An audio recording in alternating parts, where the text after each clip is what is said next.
Good evening. This is Bernard Green, Chair of the Brookline Select Board. This is a regular meeting of the Select Board for July 14, 2020.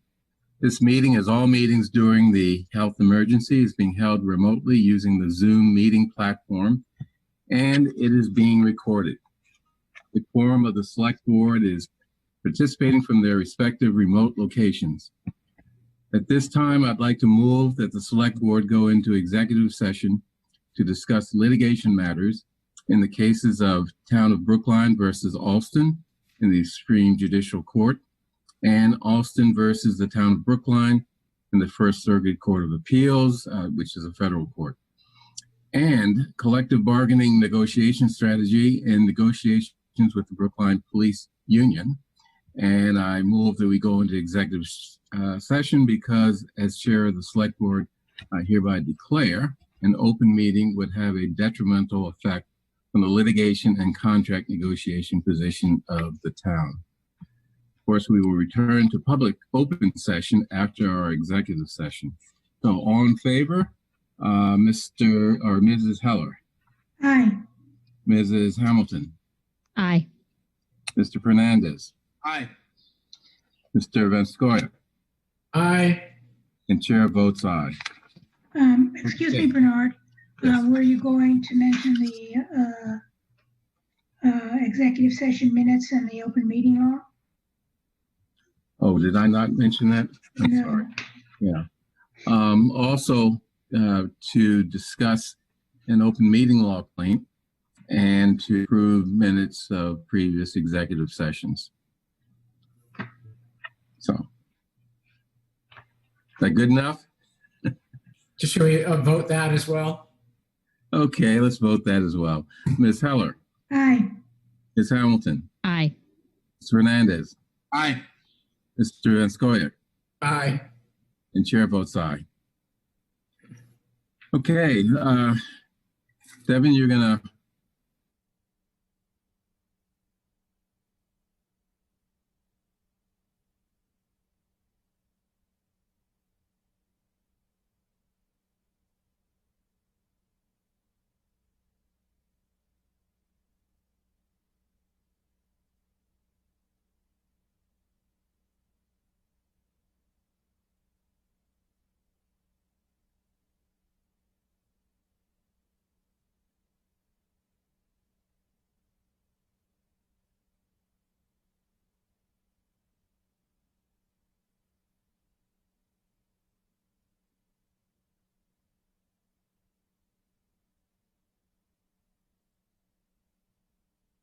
Good evening. I'm Bernard Green, Chair of the Brookline Select Board. This is the open session of the regular meeting of the Select Board for July 14, 2020. We are returning from an executive session of the board. This meeting, as all meetings during the health emergency, is being held remotely using the Zoom virtual meeting platform. We are also required to tell you that this meeting is being recorded.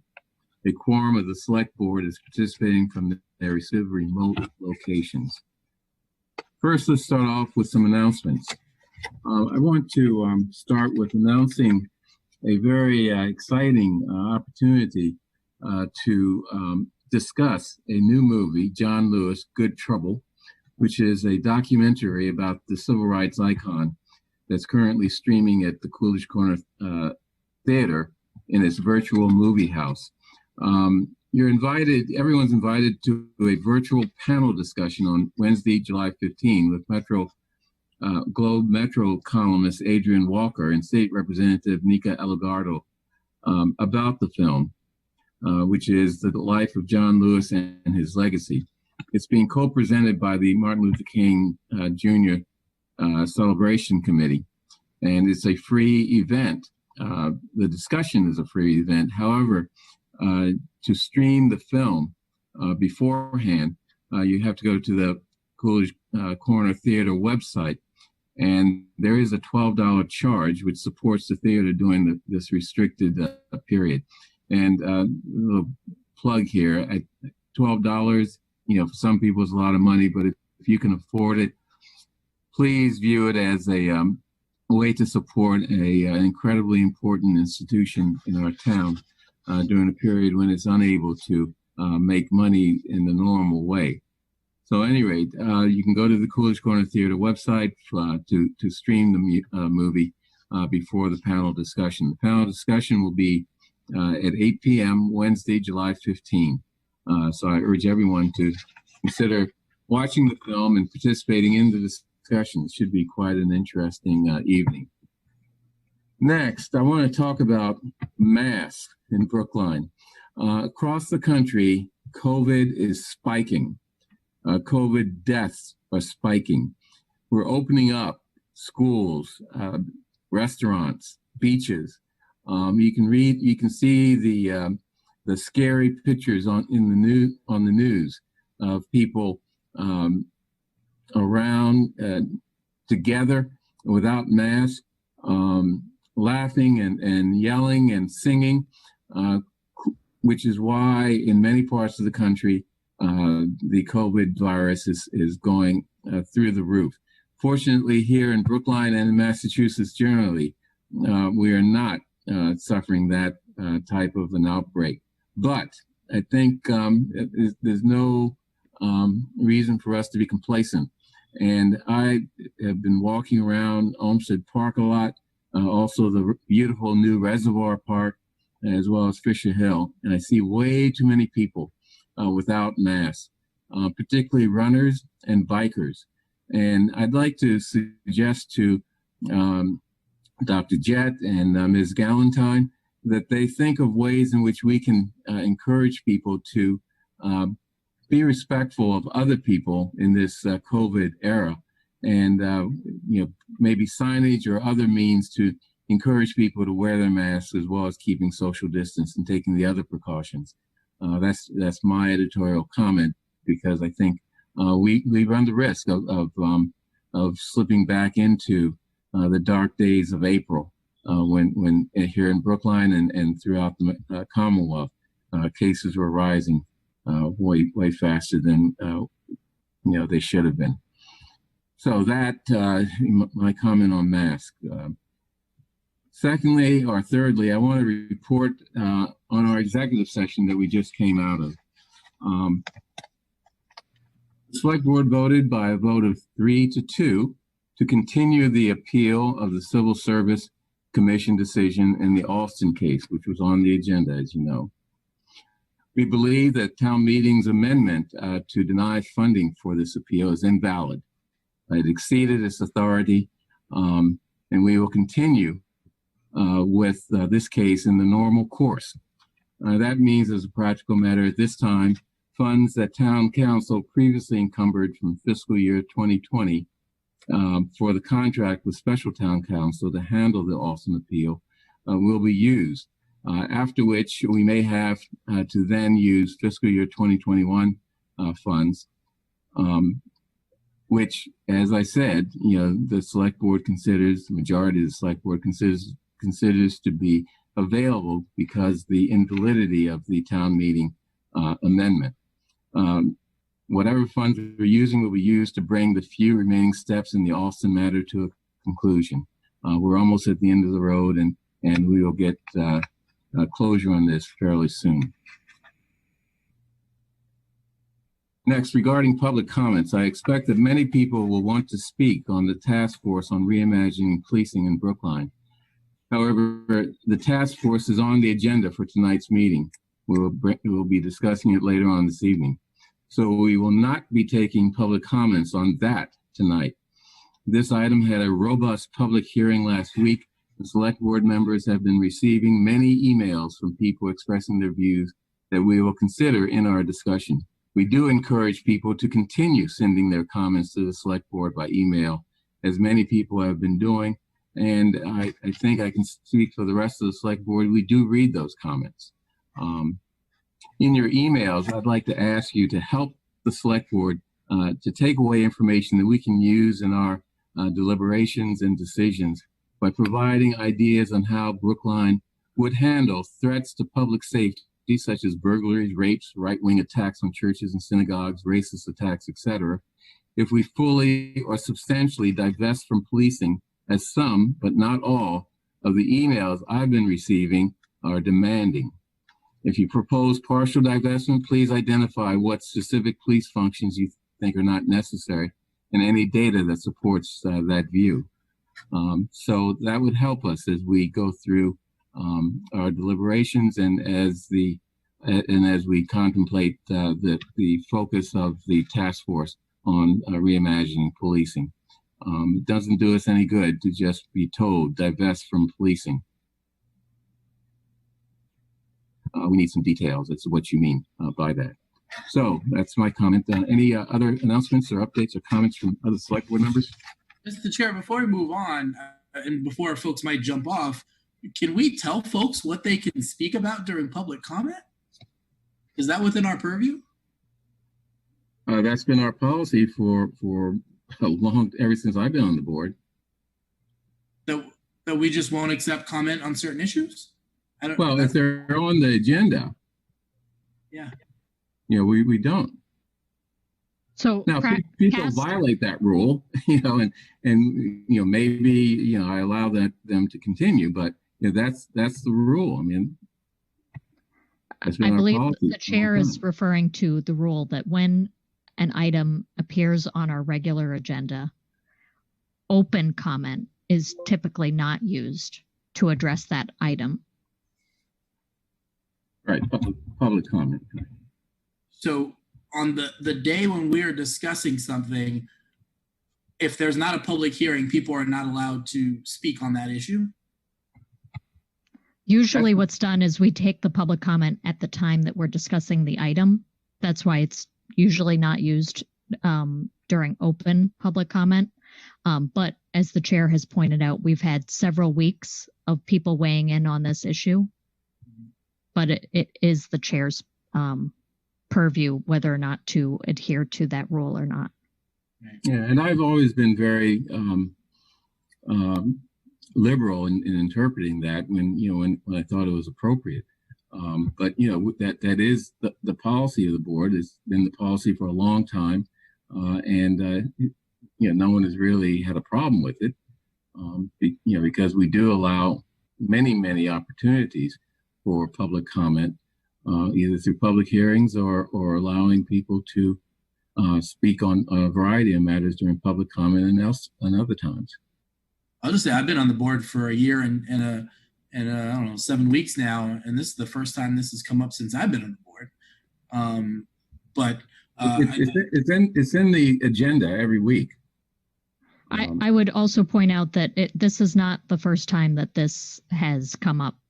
When we were taking up the NETA stuff last summer, this came up quite a lot. People were trying to talk during open public comment when we would have it on our agenda. But typically we took that comment at that time when the agenda item appeared before us. So we could certainly entertain that if we want to hear people at that time.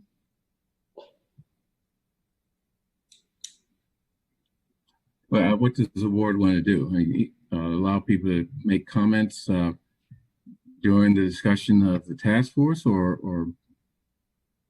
what? What are you suggesting, Heather?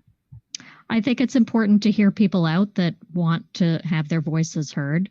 I definitely understand that we have a policy, but this is an important matter and people feel very strongly about it. They've taken the time to show up. So I would have a hard time turning them away. One of the things we've also done is that we talk about the fact that it's going to be a 15-minute public comment period. And the reason we do that is we generally have fairly robust agendas with public hearings on other issues and things. We have people here who've come for those things, and to ask them to come back another week or to delay it until pretty late, we've never done that. But what we have done is say, okay, we'll take public comment for 15 minutes, and then we will, anyone who didn't get a chance to speak can speak at the end of the meeting when we've finished the other, calendared agenda items. And that seems to have worked. I mean, we've had that happen. So given this agenda is pretty robust, and Yeah. you We're gonna know, be here late. we can't be here till 2 or 3 a.m. I mean, it's just not possible. Yeah. So we need to do try to somehow manage. I suppose the other thing we could do is, have another meeting on the issue at some point in the near future. So Well, here's what I'd like to suggest, and that is that during the public comment period, we not take comments on the task force reimagining policing. Give people who have other issues an opportunity to express their views, because I do know that there are a number of people who have other issues they want to discuss. But during the discussion of the task force, which comes late in the agenda, and after I think most staff will have left, so we're not really imposing on them. We give people, I don't know, a limited amount of time to make comments about the task force itself. I don't know, 15 minutes? That makes sense to people? That Makes sense to acceptable? me. Yeah, 15 minutes now, 15 minutes later. Right. Well, and the 15 minutes later would be for discussions of the task force. Yeah. Okay. I'll just end by saying we've got to find ways to communicate our policies better. I know that this is on there, and I just can't. I mean, maybe even with Meta, I just can't remember a time where we ever told people they couldn't speak up about an issue. I can't remember it. Well, we do it all the time. It's always in the agenda. I'm not sure why. It might always be written in the agenda. Pardon me? It might always be written in the agenda, but we don't do it all the time. It's No. we can review the policy at a later date. Yeah. Okay. Okay. Any other comments from the board? I just want to give a quick update on the work of the Census Complete Count Committee, because we're working with the Census Bureau. They've offered to send what they're calling mobile assistance questionnaire units to Brookline to be in heavily pedestrian trafficked areas, and to hopefully capture people who have not yet filled out the census, and they can do it on the spot on an encrypted iPad. So we're going to hopefully start this week with the farmers market, and then go to some other sites around town. We're hoping to do it in front of grocery stores and other places that people visit with some frequency. And so I just wanted people to know that you'll see them around Brookline, and we hope that will boost our census response. As you know, I've talked about this before, federal funding for especially our vulnerable populations is so critical because the census count in Brookline will determine those dollars for the next 10 years. So affordable housing, senior services, education, especially for vulnerable children. So it's really highways, roads, pedestrian, walkability, all those kinds of things are tied up with the census. So please, if you haven't filled it out, www.census2020.gov. And you can do it right online. And if you can't do that, there's a number there that you can call. So, but I wanted you to know that there will be this group of census workers, small groups, but and they will be observing social distancing, wearing masks. So hopefully, if you haven't filled out the census and you're going to come to the farmers market on Thursday, you'll have an opportunity to fill yours out. Thank you. Very Other opportunities of the future. I haven't got a complete schedule yet, but I'll try to let you know. good. Very important and creative way to address this issue. Any other comments from the select board? I'll make this really quick. The townwide forum on housing affordability, it's the second forum in the series. I attended the first, which was wonderful. So I can't wait for the second one. Learning from Successful Strategies will be Sunday, July 26th from 1 to 3 p.m. To learn more information and how to register, you may want to visit Hold on, I'm pulling up the web link right now.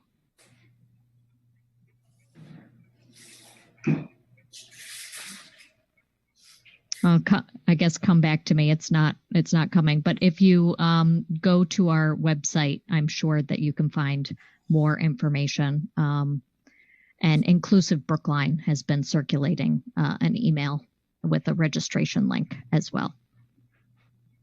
Thank you. Two quick announcements. Sure. I want to thank the League of Women Voters for inviting me to be their guest at the virtual coffee this coming Friday. And so if people want information about that, I'm sure they can find out, excuse me, from the League of Women Voters of Brookline.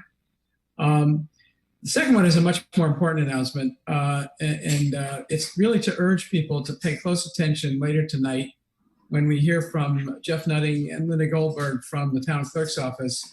It's been kind of flying under the radar, but there is a really, really important development in terms of the upcoming primary on September 1st and the process of mail-in voting.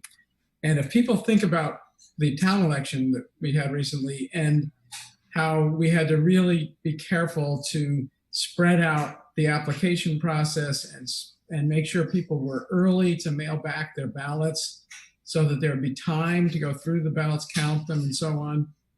Check them and so on. This is a much, much bigger task, and it's coming fast. It's coming real fast. And voters need to pay attention to it. If they intend to vote on September 1st, they've got to get ready to start that process right away in terms of the application for the ballot and returning the ballot, or the town clerk's office is potentially in a position of being overwhelmed by the number of ballots that will be returned. And it really is up to voters. If we start early and vote early, we can avoid the worst case scenario. But if we wait until the last minute, there's going to be a worst case scenario. And Jeff Nutting will tell us more about it later tonight. Great, thank you. So unless there are other comments. I just want to circle back. It's buildingabetterbrookline.org. You can register for that event.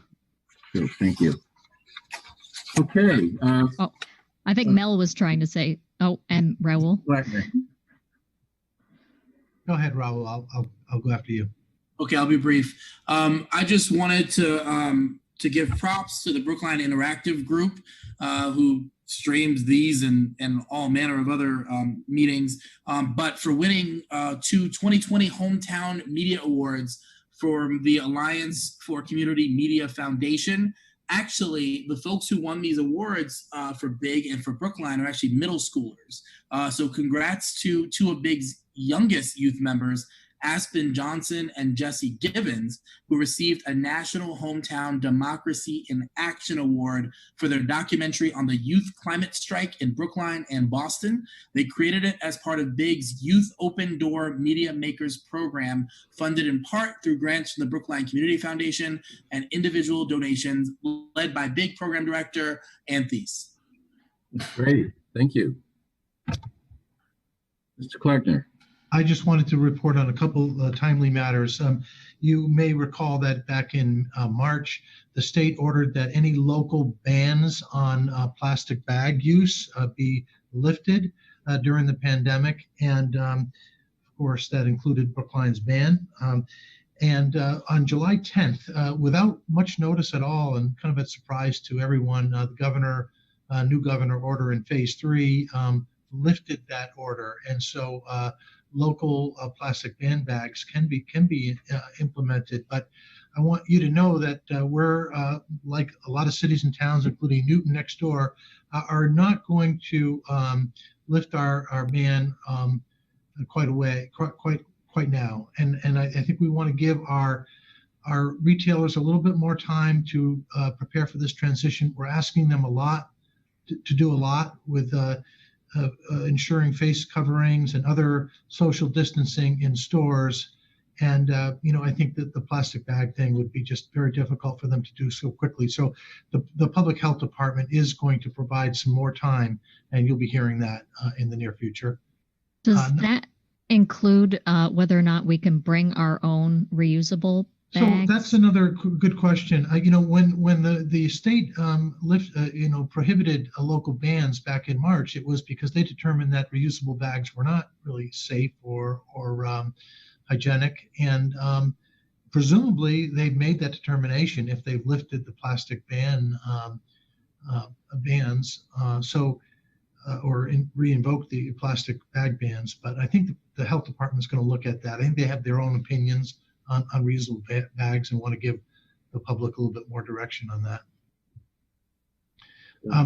The second matter is something actually I was talking with Select Board Member Fernandez about this week, and that is there is some very extreme heat coming our way at the end of this week.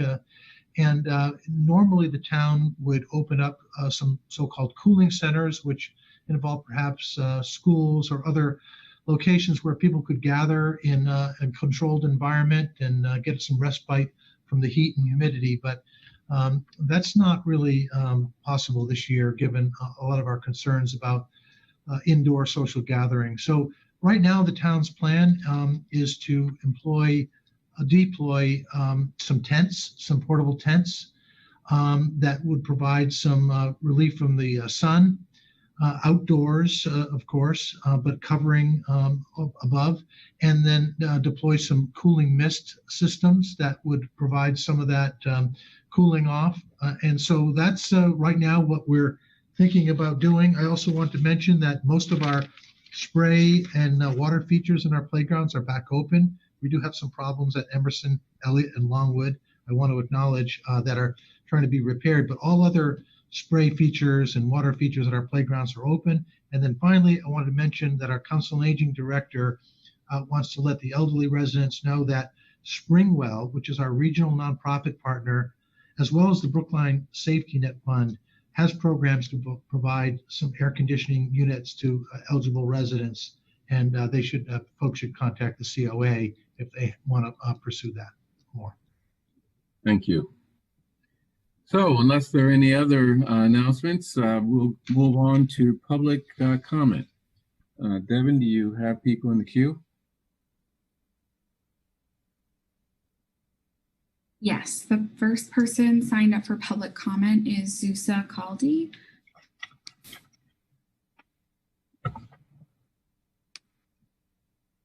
Zusa, you've been promoted. There you go. Hi, thank you. Thank you for the opportunity to speak and to be the first in the row of public comments. My name is Zusa Kaldi, and I'm a resident in Precinct 11. Given what the discussion just happened, I decided to speak about something else other than what I had in mind originally, and I'll be very, very brief. I would like to urge the chair, who's setting the agenda for these meetings, to make sure to prioritize community issues that are getting a lot of emails and calls. So this was now just mentioned that there is an issue on the agenda that has been getting a lot of calls. I would suggest that would be a good idea to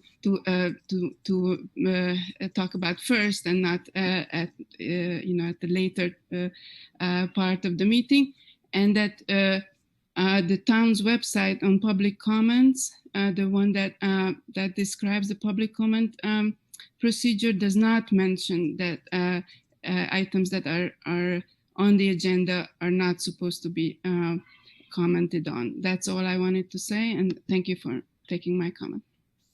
Thank you, and we'll look into the website. The next person signed up for public comment is Shifra Freewoman. She has been promoted to a panelist.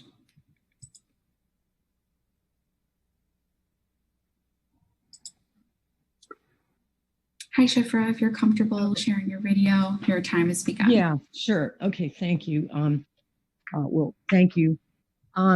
Yeah, I have a couple of things to say. I feel a tremendous amount of frustration with the board, with the exception of Mr. Fernandez. I've gone to meetings for years on end, and I do not feel that this board represents me or the people of the city. I don't of the town. I don't feel that issues of racism are dealt with. The town meeting, which is a larger body, voted and said that the select board should stop the appeals against Mr. Alston. And the select board seems to function as an independent body, that it does not feel to me that you represent me or the people in this town. There was supposed to be, they were talking about a 10 or 15% cut in the police budget. That was referred to, I believe that was at the town meeting, that was referred to as a drastic cut. That is not a drastic cut. And I don't feel that that should go back to the select board. I want to know what the town is going to do about affordable housing. I want to know what the town is going to do about maybe 10 people that are basically on the street in this town, and where they're supposed to go for help is to the police. I know some of the homeless people, and it's not going to work to send these people to the police. I was very disturbed to hear one of the select board people saying that the racism really isn't that bad. If you want to know how the racism is, ask Black people. That's how I know. I wouldn't have known on my own if I didn't ask people. You will not know what women go through unless you ask women. And I would just encourage people to be careful before they make off-the-cuff comments, because I don't feel that you understand and I don't feel that you represent us. And it gets extremely frustrating. We feel like we have no voice in this town. I have friends who have had guns drawn on them by the police for no reason. I know many people who have been stopped, who have been harassed. I've witnessed stuff in the time that I have lived in this town. So when people say there really are not any issues and everything is going really good, I don't believe it. I have to see the change. I'm not interested in symbolic change. I'm not 30 seconds in a place to vent. I want to see change in this town. Either make the changes or step down and let people come in like Raul, who are actually going to make the changes and take care of people's health and take care of the children and take care of education and put those things first. Thank you. Thank you. The next person signed up for public comment is Alexander Weinstein.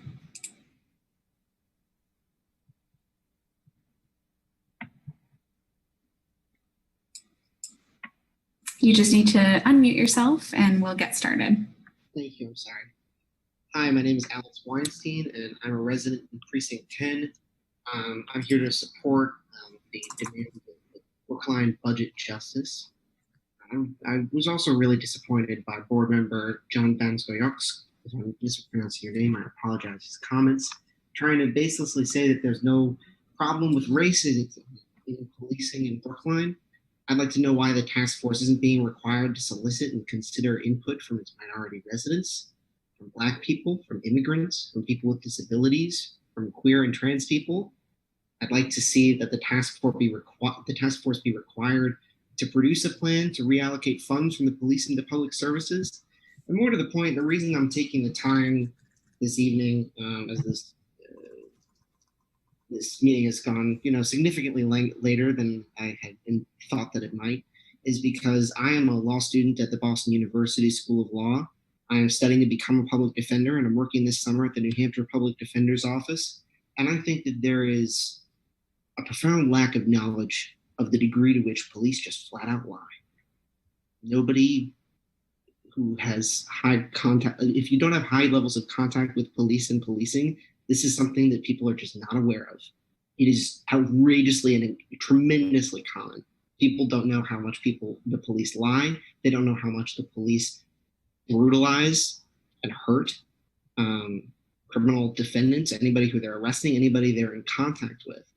And I think there's this idea that we can just make this kind of task force and we'll not assign them to actually do anything, and this problem will just go away. And these people who are standing here holding up signs and who are coming into our town meetings demanding that we do something will just go away.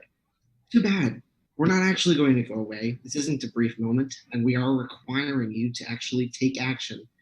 and to stop racist policing in Brookline to the extent that's possible, and to reallocate the massive amounts of money that we're spending on policing for no reason into public services. Thank you. Thank you. Next person signed up for public comment is Mariela Ames.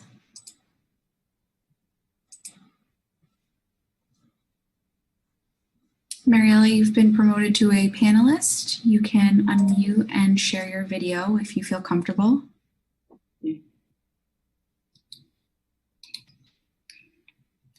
Mariela Ames, you know me. I've been here along with a number of people. While the whole country is discussing police defunding and the need for an overhaul on how the police functions, you went ahead with the hiring new police officers.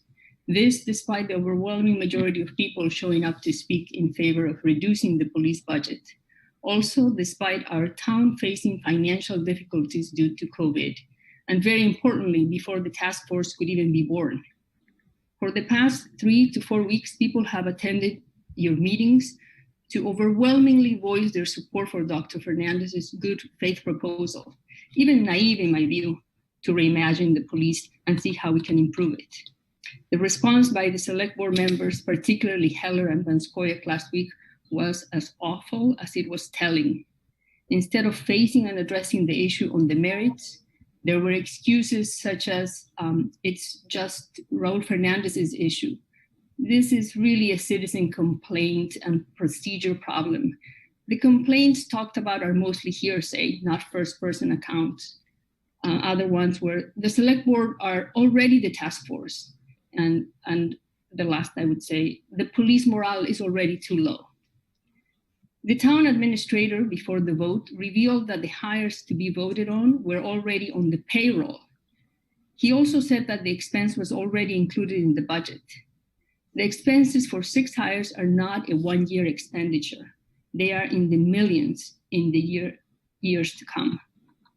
All the excuses mentioned about the task force, the hiring of new officers, along with the no qualms with the town administrator's disclosure that they were already on the payroll before the vote, were made the same evening. Meanwhile, the claim is that they do what is best for the town as select board. These facts show how lawless, backwards, and irresponsible our government and representation actually is. So this is a message for the public, because I don't expect the select board to change on their own. The games they are playing, just displayed tonight with having to battle for public comment, games played with Dr. Fernandez and the task force proposal, show they are not serious about changing anything. The young voices of those speaking up about the need to address policing and our town priorities and acting of them, you have 30 seconds. Is what gives me hope. They are the change. I'm done. Thank you. At this time, there's no one else who's signed up for general public comment. We have transitioned 4 speakers from public comment to the task force comment period, although I do see 1 request coming in.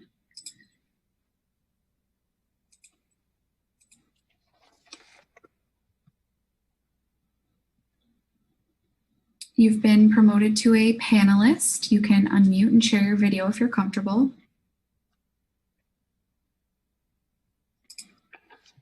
Yeah, hi, hello.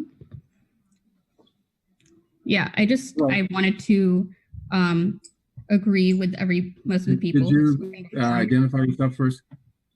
Am I not unmuted? No. Oh, you are, you just need to say your name. Who you are.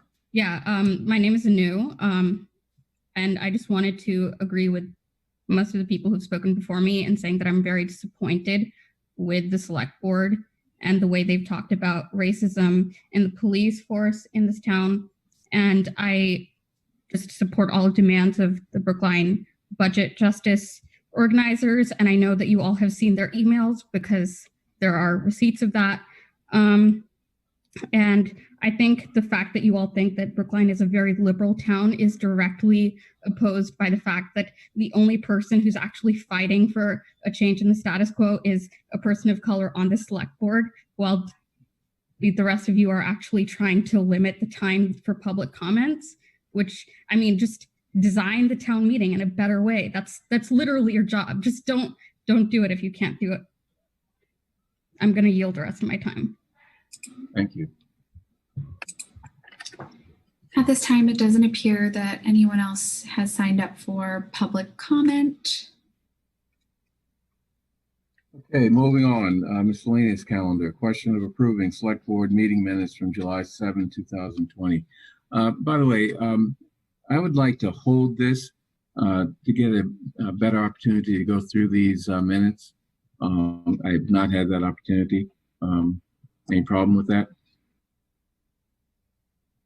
Okay, we'll take these up next week. Next, question of approving contract amendment, PW 15-15, back landfill corrective action design and permitting in the amount of $43,500. I think this involves additional groundwater monitoring. Commissioner Papasturgeon. Thank you, Mr. Chairman. I'll be very brief.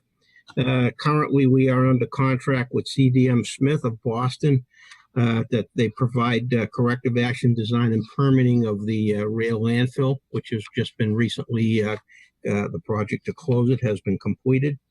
Our agreements with the Mass Department of Environmental Protection require us to be in compliance with the solid waste management regulations. And as such, we are required to have monitoring wells on both the rail landfill and also the front landfill, better known as Skyline Park. Currently, there are 3 monitoring wells at Skyline Park, and there are 3 monitoring wells at the rail landfill. Our agreement with Mass DEP requires 2 additional monitoring wells to be constructed at the rail landfill site. This will allow us to continue our semi-annual groundwater monitoring program where we monitor for inorganic and volatile organic compounds on all of these wells. The cost of this amendment with CDM Smith is $43,500, and this covers the installation of the 2 wells at the rail landfill and the sampling of all the wells on both the front and rail landfills for FY21. The recurring cost for monitoring, which we will have to incur going forward, at least for the next 5 to 7 years, is going to be about $25,000, and those costs will be included or added to the FY22 budget beginning next July. Thank you. Any questions from the board? No, I move approval of the contract amendment number 2, PW 15-15, back landfill corrective action design and permitting in the amount of $43,500. All in favor, Ms. Heller? Ms. Hamilton? Aye. Mr. Fernandez? Aye. Mr. Van Scoyac? Aye. I'm here. I vote aye. Okay, and chair votes aye. Thank you. Thank you very much. Okay, question of approving budget transfer request within the Recreation Department. This is salary of $105,000 to print services, $31,850. Building clean, I assume that's cleaning buildings, $18,823. Motor vehicle rent, $24,978. Professional RCH services, $16,721. And software services, $12,628. Is Ms. Jackson here? Yes. Yes, I see her. Oh, no, I see Mr. Casanova Davis. We're both here. Miss Jackson's here as well. While she's muted, I'll just quickly say this is a transfer that's just our normal fiscal end of year process. We're moving some money from the salaries line that was generated from vacancies to provide some relief to the revolving recreation revolving. And we're just trying to get this transfer done to close out the fiscal year. don't know if Mr. Jackson wants to add anything to that, but it's fairly simple. Great. Ms. Jackson? No? Okay. Any questions from the board? Okay, in the absence of Ms. Lee Jackson, I move approval of budget transfer from salary in the amount of $105,000 to the 5 items previously mentioned. All in favor, Meller? Aye. Ms. Hamilton? Aye. Mr. Fernandez? Aye. Mr. Van Scoyac? Aye. And chair votes aye. Thank you, Mr. Councilmember Davis. And thank you, Ms. Jackson. Next, question of approving the application of a pledge license for Rue des Saveurs. I hope I pronounced that closely to correct. Doing business as Rue des Saveurs, located at 305 Harvard Street. I think that's 305 to 313 Harvard, which includes the clubhouse bar, as well as a few other things. Who's going to speak on that? This does not involve the clubhouse. This is just this package store. I believe, I don't know if who's here to speak on that. A package store that sells liquor there? They sell packaged liquor, whatever they sell. It's a package store, and they want to pledge their license as collateral. Okay, Devin, you looking for something? Yeah, sorry. I think somebody might be here to speak on it, but I'm just trying to confirm that. Okay. I'm just wondering how this works. You know, it just. What happens if they default on the loan or whatever it is? You know, so the town retains the license, the ability to approve transfers of licenses. But the person, the entity, the bank in this case, who has the license pledge will have some interest in that. But ultimately, the board decides whether or not licenses are transferred, revoked, or whatever. This is a very standard procedure. You do it for many license holders. Yeah, and the bank has an incentive to find a good transferee for the license that will satisfy us. So. It's just been brought to my attention that Scott Rubin is here to speak on behalf of Candace, but okay. I didn't know that in advance, so sorry about that. No problem. Scott, you've been promoted to a panelist. Thank you. Not sure why my video is not working. Can you hear me? We can hear you very well. Oh, sorry. My camera should be on, but I'm not sure why it is not. Yes, I'm here with Candace. We were before the board back in January 2020 for a transfer of a license that was down the street on Harvard Street over to this new location for Candace's new business, which, as you can imagine, between January and now, we've had some interesting challenges getting a new business open related to the COVID-19 situation. In any event, it was our understanding once we got into the loan closing with the Small Business Administration that we unintentionally omitted the request for a pledge, which should have been part of the original request. And so a post-closing requirement for our loan was to request that this pledge be filed on behalf of the bank. And so this is what we've done. As the board had mentioned previously, this is a routine request and would have been included in the original filing if we had known that they wanted a pledge as part of the original application and loan approval process. So we did close on the license as well, and hopefully we have our fingers crossed that we'll be open early August if all things go well from here on out. So with that, I would ask that you approve this request. It's just my curiosity. So where is this license now? What Old Kabloom location, 305. Oh, the flower store? Yes. And you had a liquor license? Well, it was a flower store. It's now going to be oil and vinegars and specialty whiskeys and specialty liquors that involve the Vom Fass. We're going to be the first Vom Fass chain that will be open in Massachusetts. So it's a franchise. Great. Sounds interesting. We hope to be open. Any other? Pardon me? We hope to be open soon.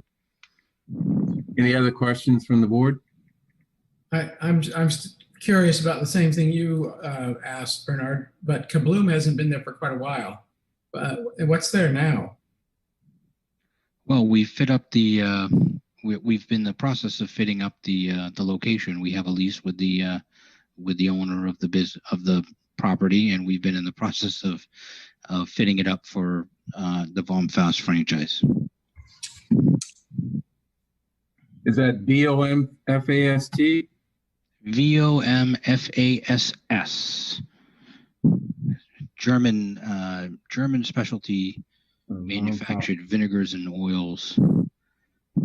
So there's no one in the Kabloom. It's they have a lease. This company has a lease, and they're fitting it up. Yes, I was just using Kabloom as the location. That's what it was previously. Okay, great. Okay, any other questions? Then I move approval of the application of a pledge of license for Rue des Sables. I don't speak French, so I hope I didn't butcher that too much. Doing business as the same, located at 305 Harvard Street. All in favor, Ms. Heller? Aye. Ms. Hamilton? Aye. Mr. Fernandez? Aye. Mr. Van Scoyer? Aye. And chair votes aye. And you finally got your video. Hello. Okay. Thank you very much. I think that's your video, maybe not. No? Okay. Next, common victualler license BYOB, bring your own bottle. Question of approving the application of common victualler for Emily Vina, doing business as Cobble, to be executed at 318 Harvard Street. Hours of operation Monday through Sunday, 11 a.m. to 11 p.m. Proposed bring your own bottle hours are Monday through Saturday, 11 a.m. to 11 p.m. and Sunday, 12 p.m. to 11. Proposed seating is 14, and this, as I understand, is in the arcade. Tell us about your business and what you have in mind. Hi, I'm Emily. The business it's a dining experience that would happen in the arcade space. I will cook off premises in a commercial or a commercial kitchen. It's in a church located on Monmouth Street. And I will bring the food from that location and basically reheat it in the space in the arcade. I guess beyond that, do you want to? Sounds interesting. Anything else? I just want to clarify, Mr. Chair, that our regulations, licensing regulations, do allow for this bring your own bottle. It's spelled out clearly. So any restaurants who do not otherwise have a liquor license may take advantage of this provision, and that's what this applicant is doing. So just want to be clear about that. So it's not a liquor license. Right. It's a condition of an allowance under our common victualler license regulations. Yeah. I had one question. In the materials, there is a diagram of your site at the arcade, and it shows one large sort of family style or common table. Can you explain how you're doing this and how you deal with social distancing and other concerns that we have during this COVID period? I'm going to have my partner, Rachel, answer that. Okay. Hi, I'm Rachel. Nice to meet you all. We applied for this license prior to COVID-19. We have since reconfigured the dining space to allow for smaller seating arrangements that are spread apart. So in the original floor plan, it shows a small room that was going to be used for storage.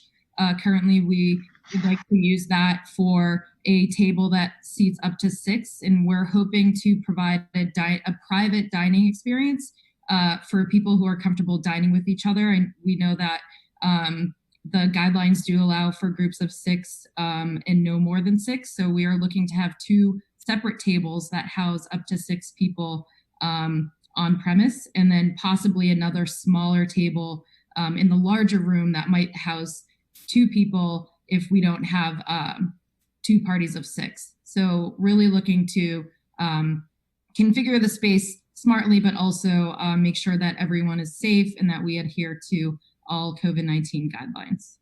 All right, thank you. Any other questions? I'm just curious. I don't recall having voted on one of these licenses since in the 5 years I've been on the board, but I'm wondering how do you card people when they bring their own stuff, and you make, and will you card everyone? Will you even card? Well, I turned off my video, so I saved my bandwidth, but I'll turn it back on for this purpose, which is, are you going to card me? So we are both TIP certified, so we've been through the program, and yes, we will. Yes, we are prepared to handle BYOB appropriately. I worked in a restaurant for a very long time, so yeah, we're equipped. Okay. Good question. Good answer too. Any other questions? I assume that you've had to speak to the police, and I forget the officer that handles this now, but I assume you have to follow the same kind of procedures if there's an incident. Yes. And you are a crowd control certified?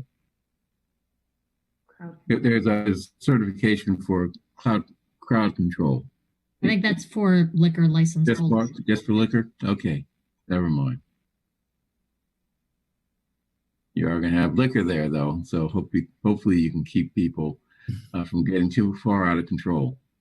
The TIP certification provided a few different ways to mitigate crowd disturbances, and hopefully we will, between the 2 of us, be able to do that.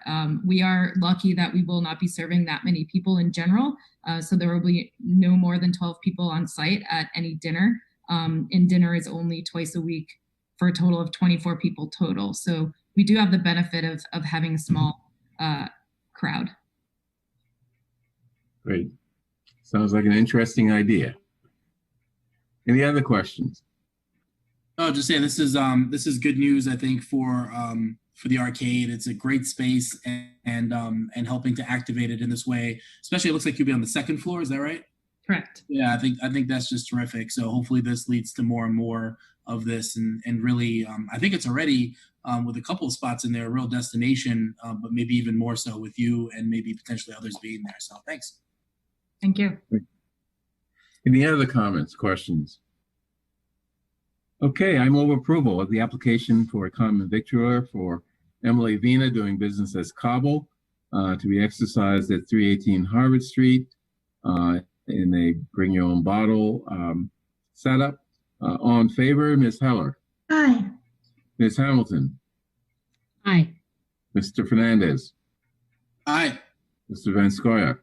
Aye. And chair votes aye. Thank you and good luck. Thank you very much. Okay, wait a minute, don't go. They also need approval of an entertainment license, right? That's correct. Okay, bring them back. I don't, yeah. Well, it's on your agenda, so just. Okay. Yeah, I mean, okay. is it radio? Yes. Yeah, entertainment. And there's no residential, of course, in the arcade wouldn't be a problem, but there's no residential properties around there that they would bother, even if it was loud radio. So I would like to move approval of this, even though we, oh, there they are. Okay. Tell us about your entertainment license that you're seeking. We were, Tiffany Souza suggested that we apply for a license, an entertainment license, just to make sure we checked all of the boxes in case we ever wanted to play music. I mean, it's very common for restaurants and food establishments to play music in the background. So that is mainly why we are seeking the entertainment license. Emily also has created dinners around different types of movies. So something that will possibly happen in the future is that you might enjoy a dinner experience while watching a movie, while eating food that pairs with the movie. So those are our two main ways that we would be using the entertainment license. Right. And okay, any questions? I had a question on that last subject. The arcade is generally, pretty open space with sort of small enclosed spaces and then some table seating outside the enclosed space. Would this entertainment feature interfere with, the people enjoying themselves at other locations? I don't believe so, no. There's no, because we're on the second floor, there is no outside of the space area for us to be in. We're not even permitted to do anything outside of the door. We have to be in the rooms. I don't believe so. We could, I suppose, with our neighbors, it could be an issue, but we hope not. We will be respectful. Mm-hmm. Okay, unless there are any other questions, I would like to move approval of the application of an entertainment license for Emily Vina doing business as Cobble at 318 Harvard Street. And before I go, or before we vote, just want to mention that in the materials in the package, it says that I think police and health, or building department and health, have not approved, but that approval has come through. So if anyone is more concerned about that. So I've moved approval. All in favor, Ms. Heller? Aye. Ms. Hamilton? Aye. Mr. Fernandez? Aye. Mr. Van Scoyer? Aye. And chair votes aye. Thank you again. Thank you. Okay. Okay, year-end reserve fund transfers. Question of approving and transmitting to the advisory committee the request from the town clerk's office for a reserve fund transfer in the amount of $109,893 associated with a payroll deficit. And question of, okay, let's start with the clerk's office. There are a few others. Mr. Nauder. Thank you, Mr. Chairman. We had this discussion last night before the Finance Committee, and they, for your information, approved it. This shortage is a result of COVID-19 costs related to extra poll workers, extra police officers, extra part-time workers, and substantial overtime to prepare for the election. Linda's with us as well, but it's really all related to our ability to deliver both mail-in and in-person election with, unfortunately, a great deal of extra costs. Ms. Goldberg, would you like to add anything to that? Okay, you're muted, but it sounds like you said no. Or it looks like you said no. Sorry, I just unmuted. No, I'm fine with that explanation. Okay, good. And by the way, we all appreciate the hard work you've done in under terrible circumstances. Like I said, it's not a criticism, but I didn't get my ballot, so I had to go over and vote at town hall. And I was very impressed by how you set that up to be very, very safe. And I think people were very comfortable with what you did there. So thank you. Thank you. Any opportunity to praise you for the work you've done, I'm going to take. So. Okay, any questions? Okay, any questions? Yes, briefly. First of all, I echo the chair's thoughts. Thank you both for all of your work and everyone who helped make the election work. I wonder if you could share with the board, either now if you have it available, or if not, over email, a line item breakdown of those costs of the 109, is it? Or, yeah. Justin has that, and he can send it along. That'd be great. Okay. Thank you. Any other questions? Will Mr. Nutting and Linda Goldberg be back later in the evening for the November? Yes. December. Yep. Yeah. Okay. Okay, maybe I'll wait to ask my question about can we expect to see these kinds of costs for those as well. Yeah, you should assume that we will. Yes. Anyway, okay, I move approval of the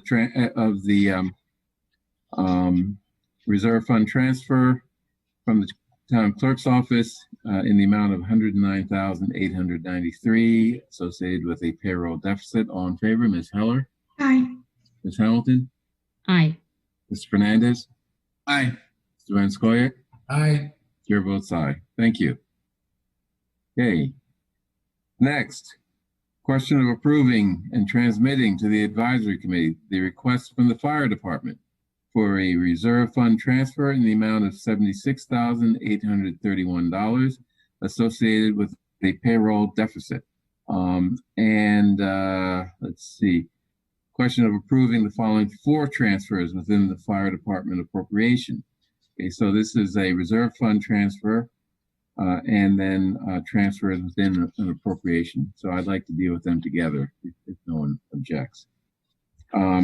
First, fire administration safety equipment of $32,699 to fire training, permanent salary $32,699. From fire administration vehicle supply of $29,975 to fire training permanent salary $29,975. Third, fire administration educational training $2,369 to fire training permanent salary $2,369. And fire administration safety equipment $2,684 to fire training for permanent salary $2,684. Explain yourself, Chief Sullivan. Good evening, Mr. Chair. As was the case with the town clerk's office, we were before the advisory committee last night and they approved the reserve fund transfer of $76,831 for the payroll deficit.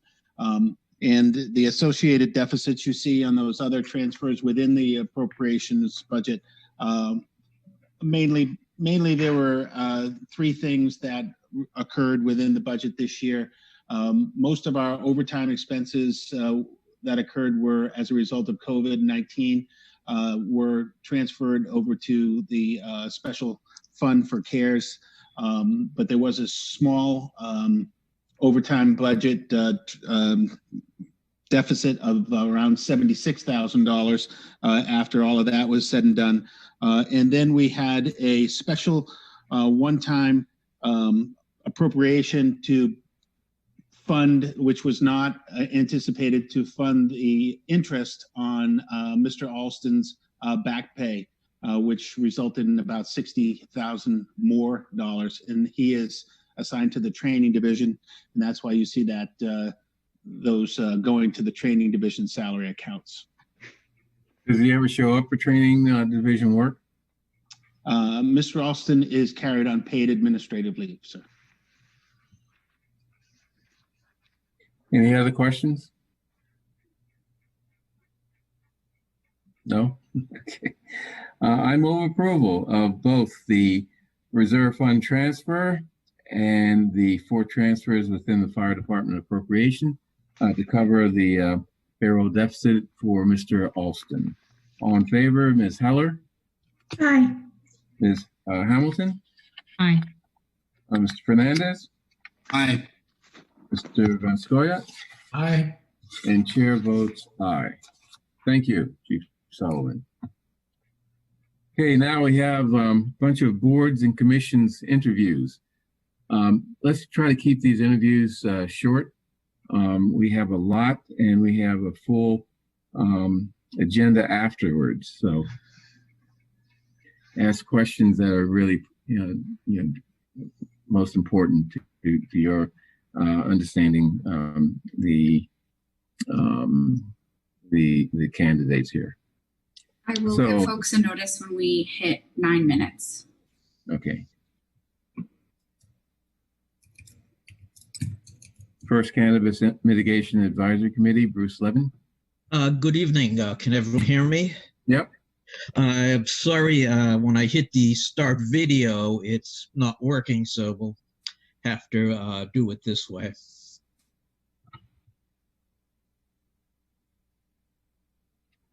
By the way, before we go, I need to explain. I'm going to turn off my video because I'm having some bandwidth issues. Prevent worse problems. So.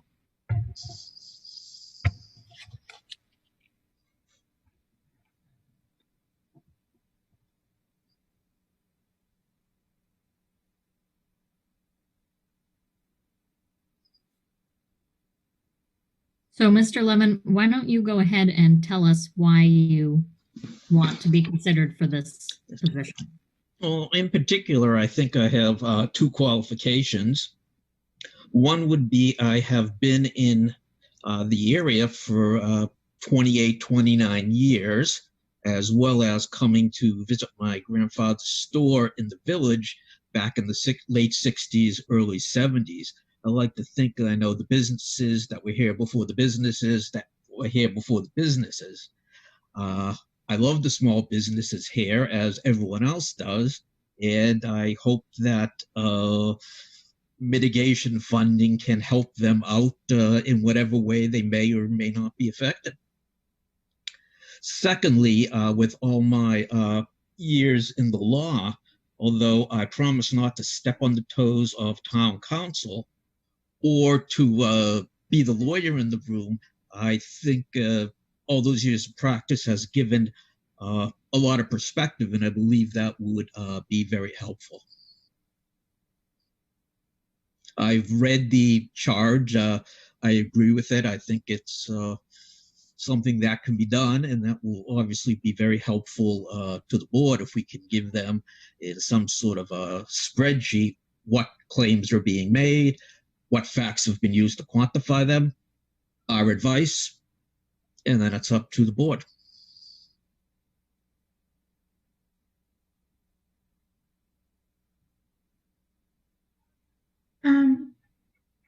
Have you been involved in any of the community meetings about about cannabis, and have you had an opportunity?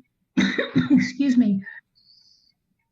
I have both the initial meeting that they're required to have, and I was at the last advisory committee meeting before they had the vote, so that must have been sometime in the fall. So I've been keeping up on it. At the advisory committee meeting, was able to listen to some of the problems that were going on in the village, and I don't think there were any that can't be solved, but there are stuff that everyone, I think, has to respect and try to mitigate. No one knows what's going to happen up in Coolidge Corner, but hopefully it won't be that much different. And I think what everyone wants to see is people drawn to the area to go to the nice new restaurants that just got licenses. Whether that'll work, only time and experience will tell. Great. Any other questions?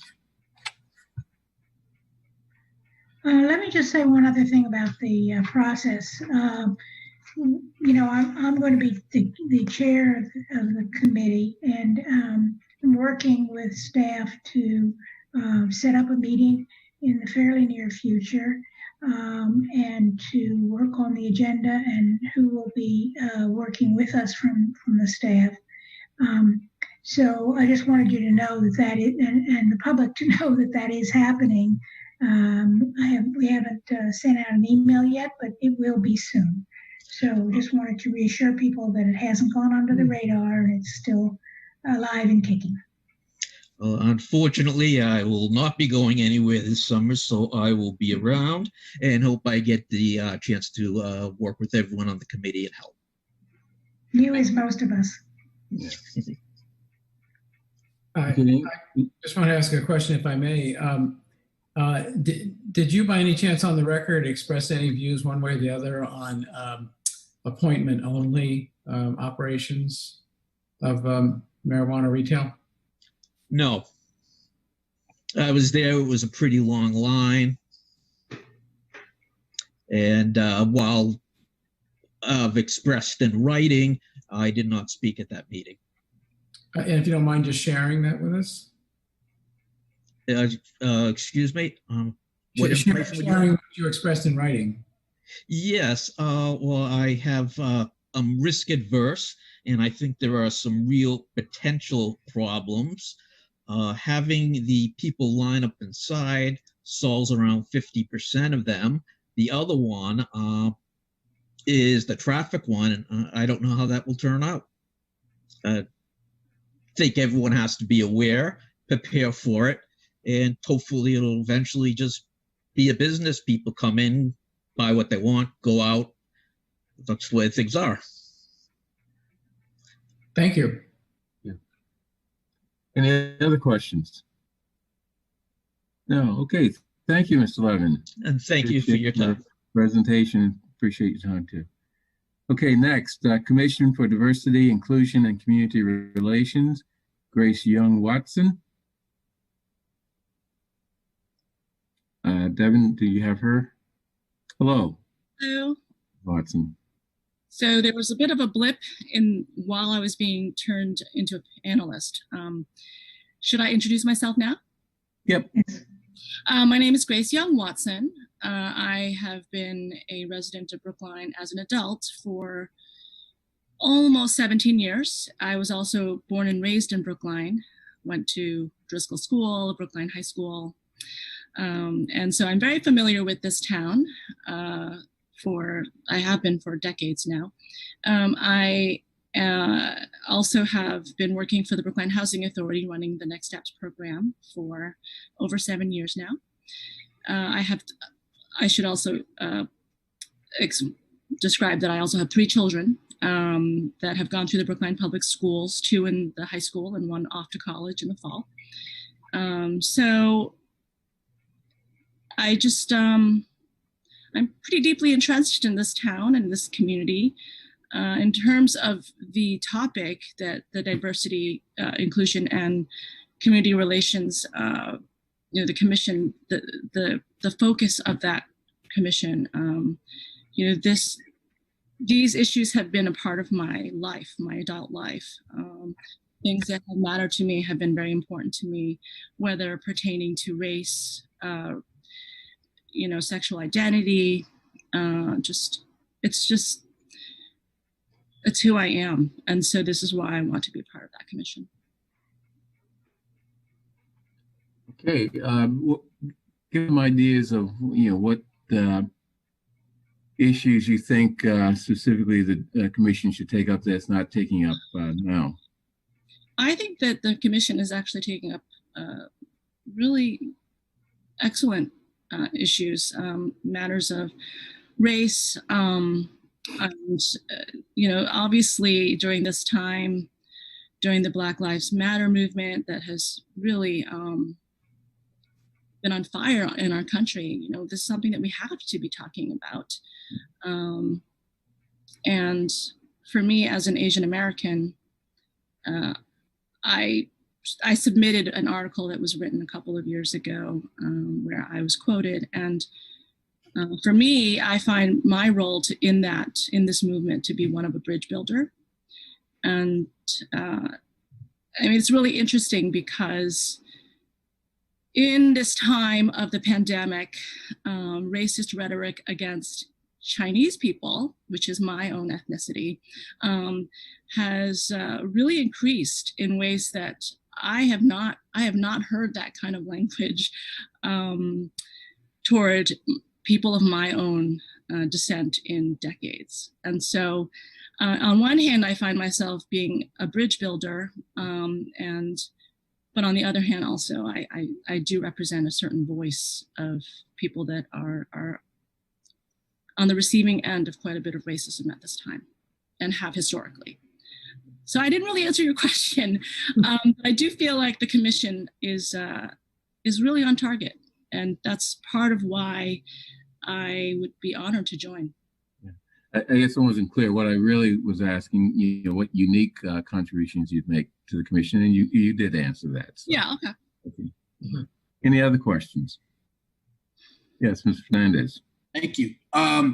So you're a program director over at Brookline Housing Authority. I'm wondering if there are issues at BHA that you think through the Diversity Commission should be elevated and that we should be discussing more, and maybe that that we as a select board should be paying more attention to. That's, there's a lot there.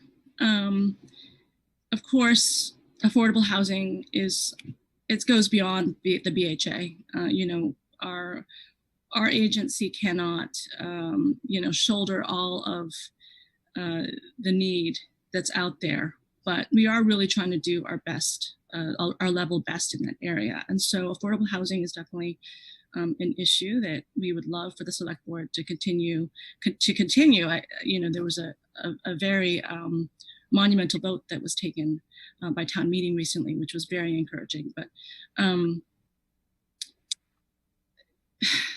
a whole host of issues, racism, whether it be microaggressions or overt racism toward people of color that live in housing and in town in general.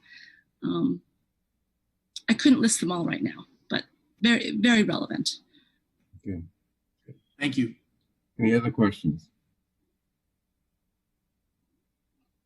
Okay, thank you, Ms. Watson. We will be selecting members on the committee at a future date, but I appreciate your time tonight. Thank you very much. Thank you. Okay, next, Zoning Board of Appeals. We have 3 interviewees: Randolph Micklejohn, Kate Poberman, Joanna Schneider. Devin, do you have someone ready for our interview questions? Okay, Randolph Micklejohn, looks like. Hi, Randolph Micklejohn here. Can you hear me all right? Yep. Okay. So thanks for considering my application. I've come to the end of my first 3-year term on the board.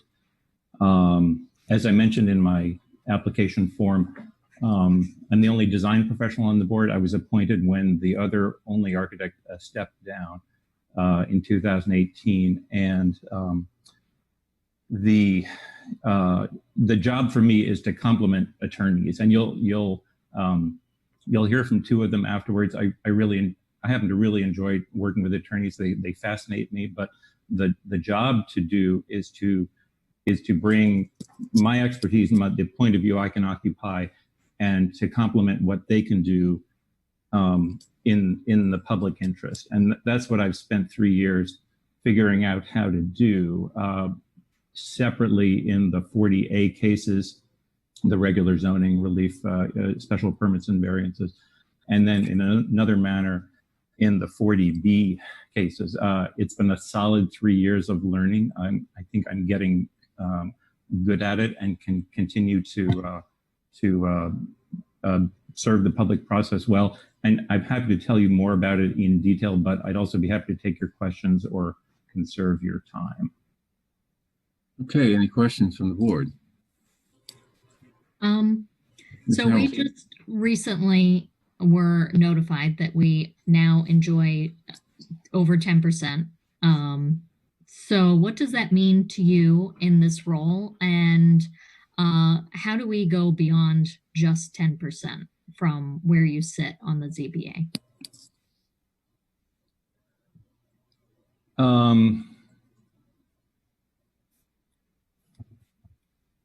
I guess I don't quite know how to, as important as that is, I think that it doesn't fall to me as a ZBA member to take actions that or make recommendations that change how affordable housing, will appear in the town. I think what we're really, what we're trying to do is achieve the best possible outcomes on applications that pass, the state's processes and appear before us. Here we have a case starting up in at the end of August at 217 Kent Street, kind of backing up to the D-line tracks. I'll be on that case.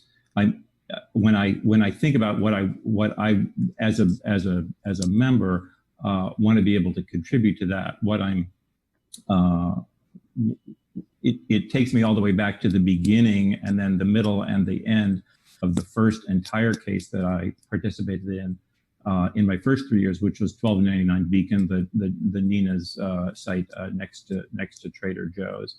And the comprehensive permit process basically moves the whole discussion of design into a lot of negotiation, frankly.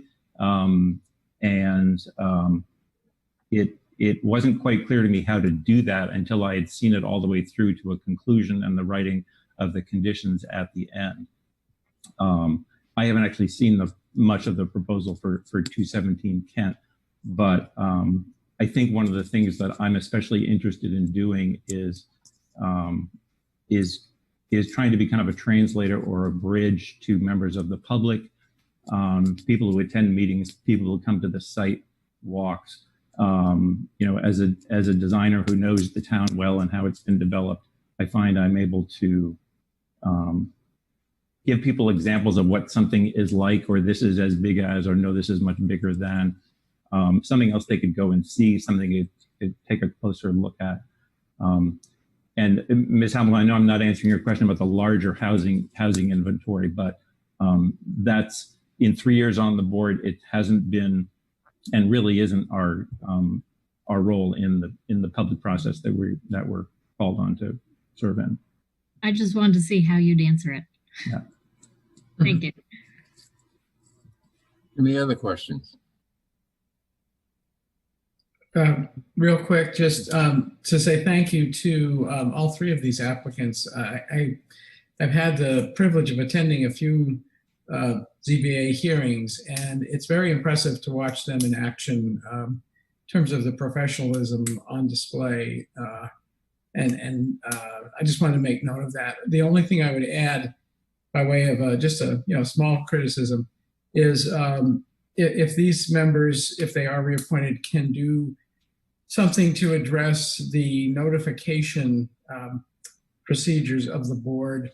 In particular, it was explained at one board meeting that the initial notification in a newspaper occurs at the first hearing, and then subsequent notification occurs at each meeting when they announce the next time they'll be meeting on a particular application. In other words, you have to be at a meeting to know when the next meeting is. And situations have arisen where that kind of catches a lot of people by surprise who don't know until maybe the last meeting on an application that there have been previous meetings on the application. So I'll just make note of that and let the members of the board, if they are reappointed, figure out what to do about it. I think it's an important point. I talked before about how I like engaging with the public in a lot of different settings where we meet them. In the hearings in town halls, and we're going to have them at some point again. On the panels that I'm on, we try to make it easy for people to come up to the front afterwards to talk with staff, to understand they can call staff, they can get emailed about these things. But it's certainly a good point. I have one more. I have a question. I know that a lot of your professional work is in landscape design. Is that correct? That's a lot of my community work is in landscape design. So I was on the Conservation Commission before, and I'm now a cemetery trustee. So it's a pretty serious hobby, but I am a registered architect. I'm the managing partner of Okay, so I didn't realize that. I was focusing on your landscaping, and I'm sure that's very valuable on the zoning board. but I hadn't focused on that. Thank you. Others have that same impression. So I think I'm pretty heavily into open space. Okay. Good. Any other questions?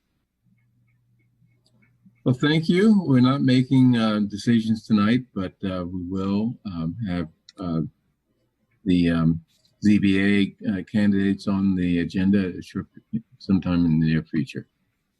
Thank you very much.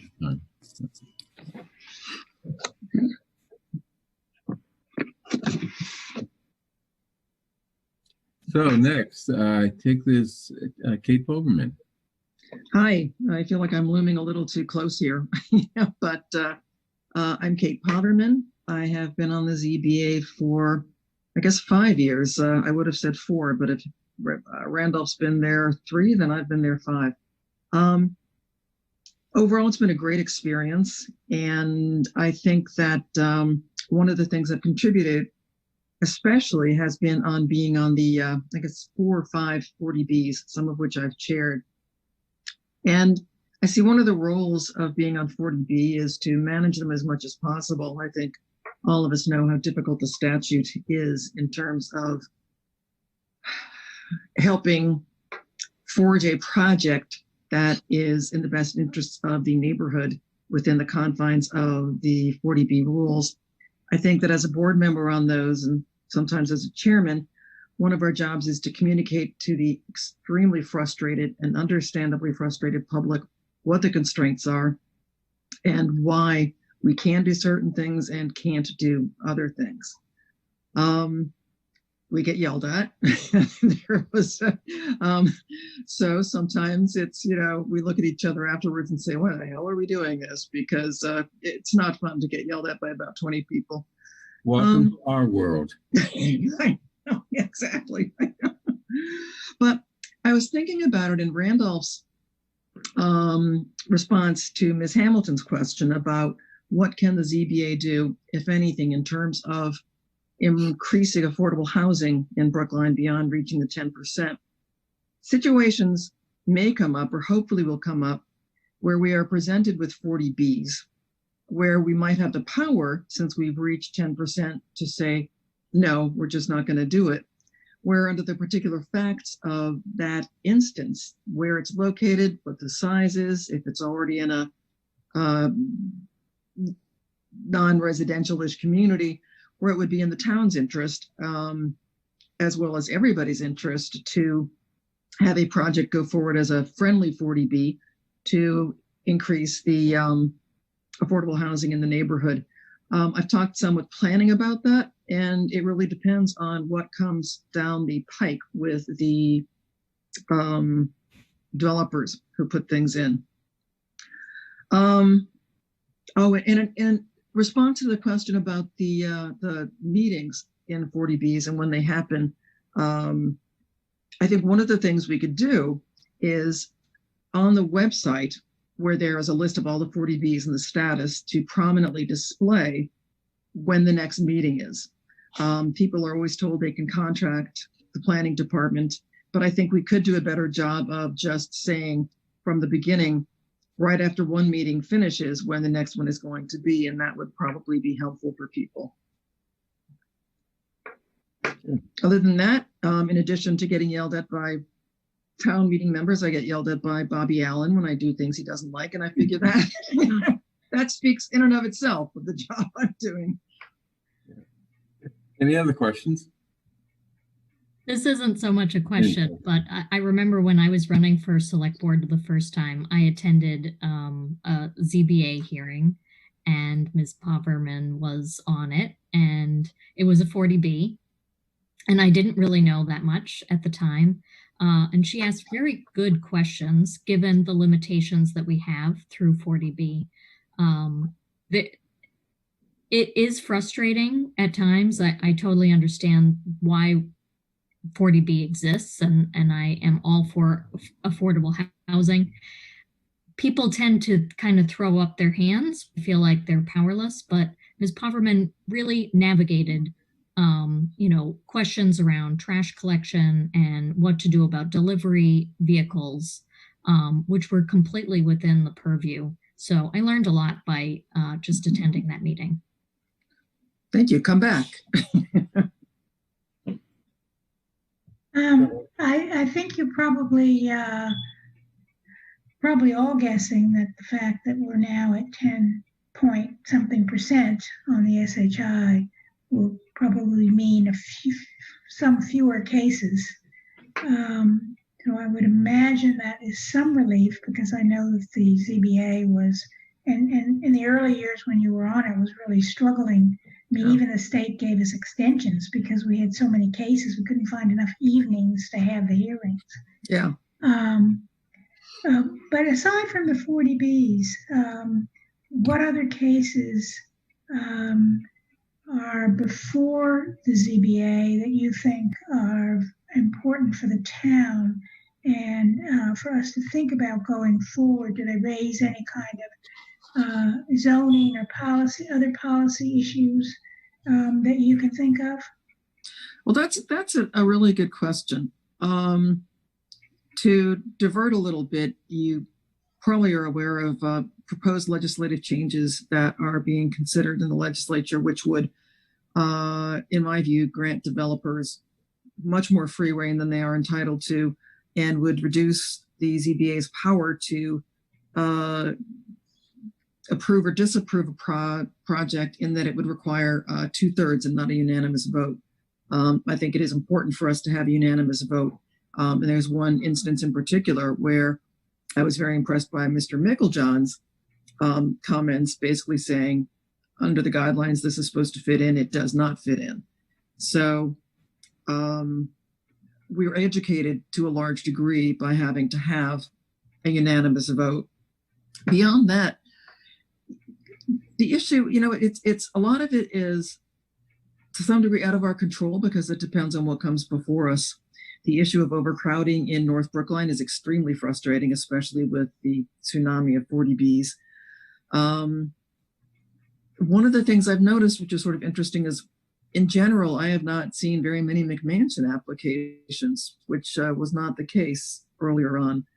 One of the things we have to be sensitive to, and I like to think we are, is when there are issues raised by neighbors relating to turning like a one family into a two family, being cognizant of the effect that will have on the neighborhood, the school systems. It's a very volatile time in zoning. So I think having a cohesive board which works well together and is knowledgeable, I think, is important. I know that's very vague. But for now, that's the answer I'd give you. Thank you. Thank you. Like I told Mr. Meiklejohn, we will not be selecting or appointing people to the ZBA at this meeting, but at a future meeting we will. I appreciate the time that you gave us and your answers to questions of the board. Thank you. Okay. All right. Devin, do we have Joanna Snyder in the queue? Yes, she's just been promoted to a panelist. Okay. Good evening. I'm Johanna Schneider. Thank you so much for having me before you this evening. I have served on the zoning board since early 2013. I am a zoning attorney by trade. I'm an attorney at Hemingway & Barnes in Boston. I've been practicing zoning law for over 20 years. I've lived in Brookline since 2004. I have two sons who attend the Driscoll School. Part of the reason I love serving on the ZBA is because as a zoning lawyer, it's extremely rare to find opportunities to serve your community within your area of expertise.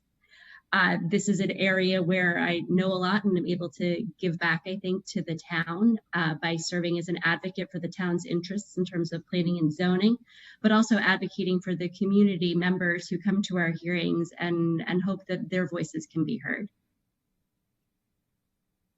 Great. Any questions from board members? Respond to the fact that we have exceeded this subsidized housing inventory of 10%. What opportunities does that present to the town through the ZBA, or what risk or negatives do you see in terms of increasing the amount of affordable housing?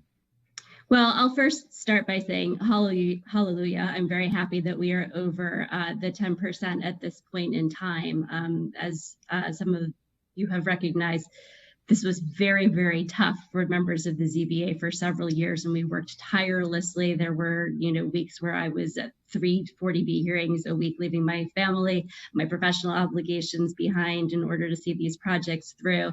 And so it is a huge relief that we have gotten there. I do think that we need to be cautious, though. We are just over 10%. We do have a new census coming out this year. And so I think it's certainly possible that there will be, some slippage in those numbers. And so I do think that, it's something we've got to keep an eye on, and we can't just rest on our laurels. I will say that as far as affordable housing goes, 40B is not a great way to achieve affordable housing. I think that there are probably other better ways of doing it, in part because 40B allows a developer to basically subvert the town's zoning in order to provide a project that most often is not 100% affordable. We've got one project, the JHCE project at the Temple, which is 100% affordable housing, but the vast majority of them, and that's the way the statute is written. And I think that's what is so frustrating for members of the town, the community, is that, they get to build much more significant, much more dense projects in exchange for 20 to 25% affordable units, and the rest of the units are market rate units. And so it's not a great deal for the town, quite candidly. It is a way to get affordable units built, but I don't think it's necessarily the best way to get affordable units built.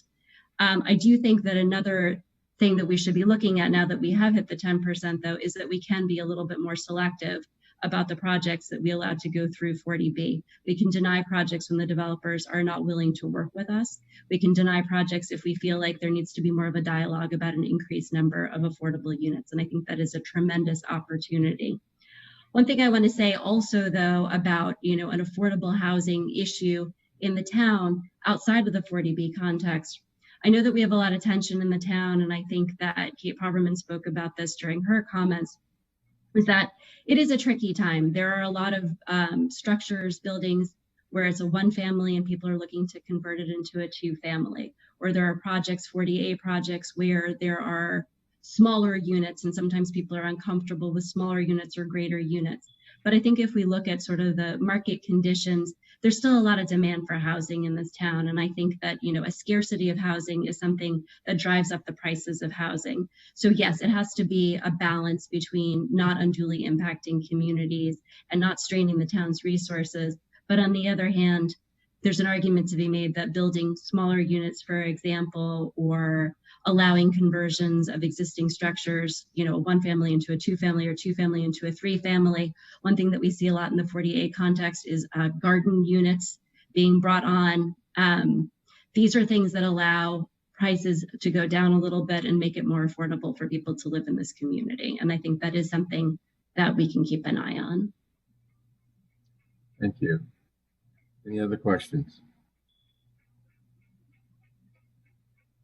None? As we move forward, are there ideas that you have about how we could encourage affordable housing by developers that are not, obviously they're going to have to, now that we're at 10%, they're going to have to pay some attention to our zoning rules. The one that particularly bugs me is when they want to build on every square inch of the property, leaving no green space. And, I think green space, open space is valuable for people. It's extremely important, of course. Yeah, so that's one thing that I really have always disliked about the 40B law, in addition to the fact that, frequently, we have one project on Harvard Street, which is 17 units, and only 4 of them are affordable. Exactly. So it's not even 25%. But so it's a small, it's incrementally small, but I'm just wondering whether, if we'd had, for instance, that particular project as 100%, even if it was small, could we, could it have worked?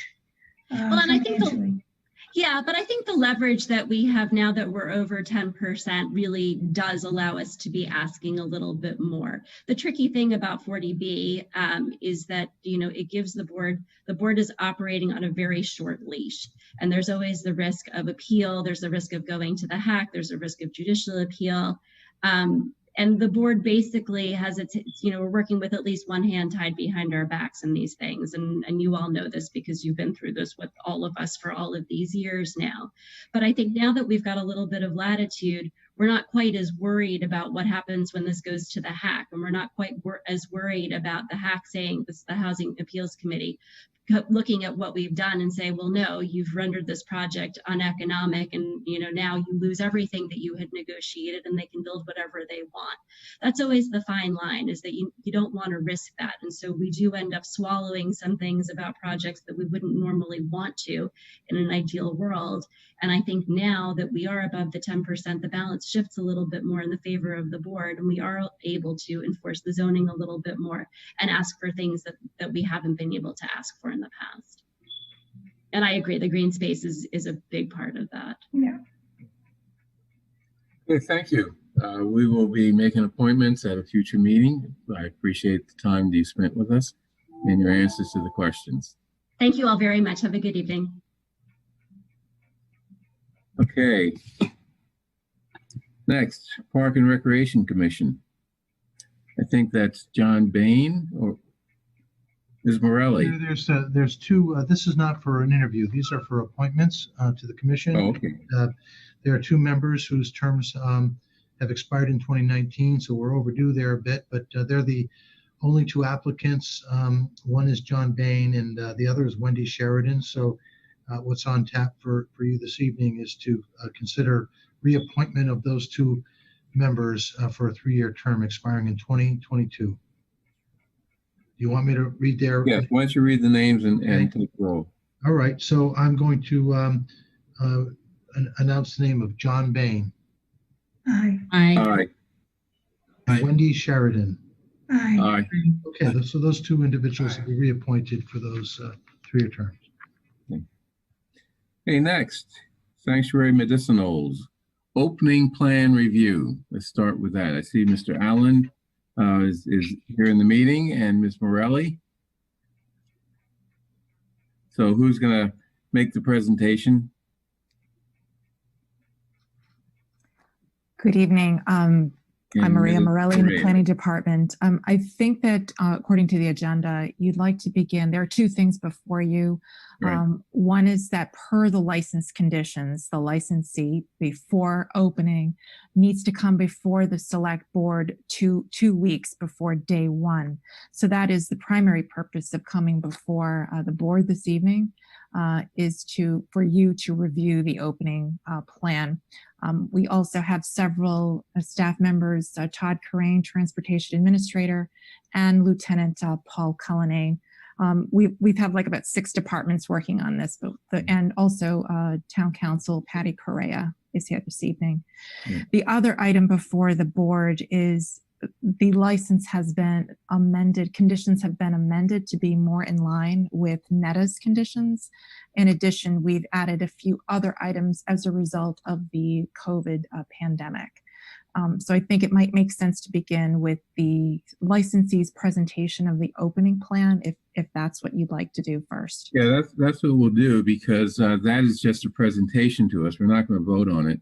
Whereas the license conditions is a public hearing, and I suggest that we not vote tonight, but vote next week after the public hearing and after we've had a chance to digest all the information we're going to receive from that public hearing. So go forward with the opening plan. Good evening, Mr. Chairman. Good evening, Mr. Allen. My name is Jeffrey Allen. I represent Sanctuary Medicinals. I'm a resident of Brookline, and I've been before you before on mostly only Sanctuary, not a regular appearance before you. As you can well imagine, the last 3 or 4 months have been difficult when we've been ready to open, and we've been held up like most other retail establishments.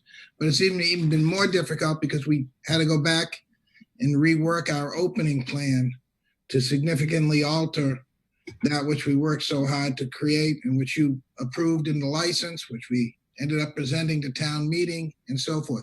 So what you have before you tonight is an opening plan that, to say the least, has been scaled back in size by the requirements of retail business and under the COVID situations. We have designed a plan that will meet the phase 3 retail requirement of reducing by 50% the people in the establishment, including staff.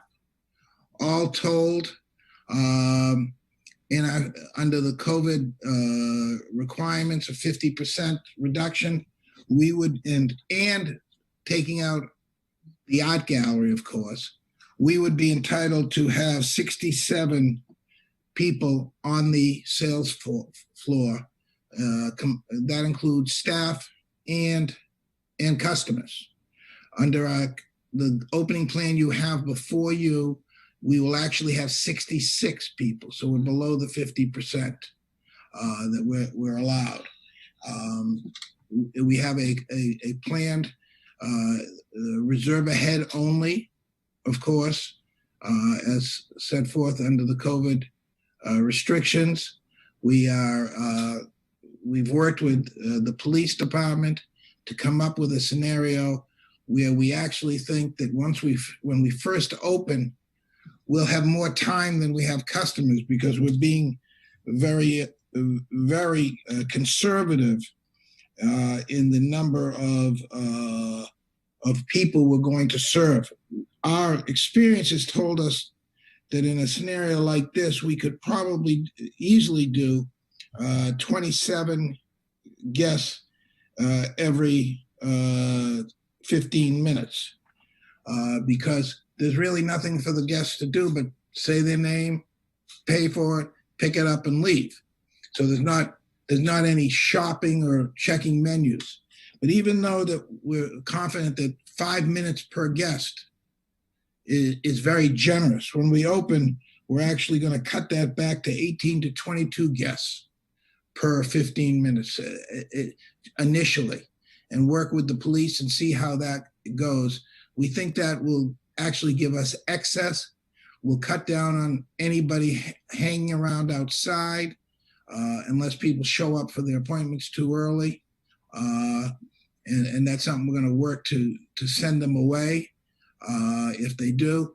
But we think that that's a conservative way to open and control the people in the store. The other thing I would say is, and we have a transportation plan guide that we're going to put online when we're ready to open, and we have, and this is short term, but we wanted to be prepared for the opening. We have rented the what was, I think, formerly the Santander parking lot next to our premises. It's 14 spaces basically with one handicap spaces, and actually in the circle that used to do the drive-up teller could take another 5 cars, but for all, it has 13 non-handicap striped spaces. And we will use that during the opening. And we have that on a month-to-month basis. We're guaranteed it for 60 days.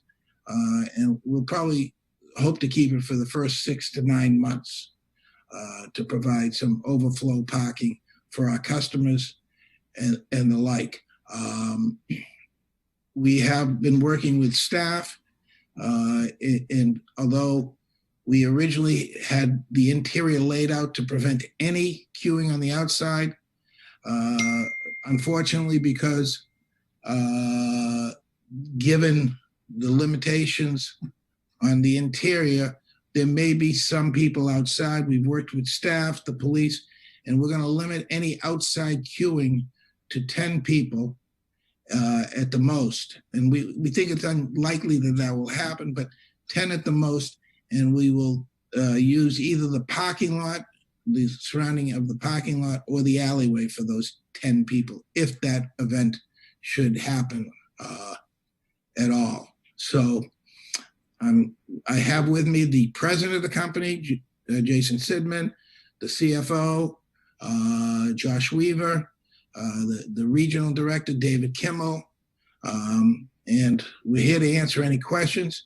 This is an entity that has had openings. They've been successful, all of their openings, and we look forward to setting a standard for cannabis openings, retail openings in Brookline. The bad news is we're opening during COVID. The good news is we're opening during COVID, which should limit the amount of people in the facility and cut down on the amount of business, unfortunately. But I don't think we are going to be a problem to the community, even when we hopefully all come out of this and are in phase 4 and we go to a full retail. I'm confident that the planning that's gone into it, I'd welcome you to take a site visit. The store has come out beautiful. It is very well done. The art gallery is going to be great. So the art gallery is probably going to be a little less than we expected, because that also will have to cut down the number of people in it. But answer any questions you may have. I would be remiss if I didn't say I've been in this town a long time, and I understand it's a process town. And this was a long, arduous process. And we're going to generate a lot of revenue to the town. But we would never be at this point if it wasn't for Maria. She, for lack of a better term, she became really the adult in charge and was the hub of the wheel, brought all the department heads together, was our main contact person. And we owe her a debt of gratitude, because she really was a valuable assist, holding our feet to the fire sometimes. We had a few words here and there, but she really was reasonable, and most of all, she was available to us, and we appreciate that. Thank you. Any questions? I guess I have one question. I thought you said during your presentation that the art gallery would not be open during phase 3. I think that's still be determined. We hope that it will be open. Okay. That has not been determined. Okay. But I would like to say one other thing. I noticed, Mr. Chairman, you started by saying you wanted to vote this next week. Right. I would also then, if you want to vote this next week, I would like to put before you, just so it can resonate, you might consider it, that if we're held to next week, that you might consider waiving portion of the 14-day requirement. Since the 14-day requirement was really for us to put publicly our opening plan, which we're doing tonight. And we've certainly been delayed in opening a lot by circumstances beyond everybody's control. And that maybe if you really do want us to come back next week, you would consider cutting that 14-day period by some number. Wait, isn't the 14-day related to the opening plan? Right. Yeah. Okay. So we're not doing anything next week on the opening plan. Okay. So we can. That's just something that you're presenting to us, and we will, make comments, and if necessary, you'll make changes. But we haven't changed the, the timetable on the opening plan. Okay. And then on the licensing conditions. Pardon me? We have looked at the licensing conditions, and we find them fair and reasonable and appropriate. Well, we will deal with them after this, because that will be a public hearing. I see. And again, I meant that we will vote on the licensing conditions next week, which is a separate issue. Okay. Any questions, comments, thoughts? I've got a comment. Okay, Mr. Brents, go ahead.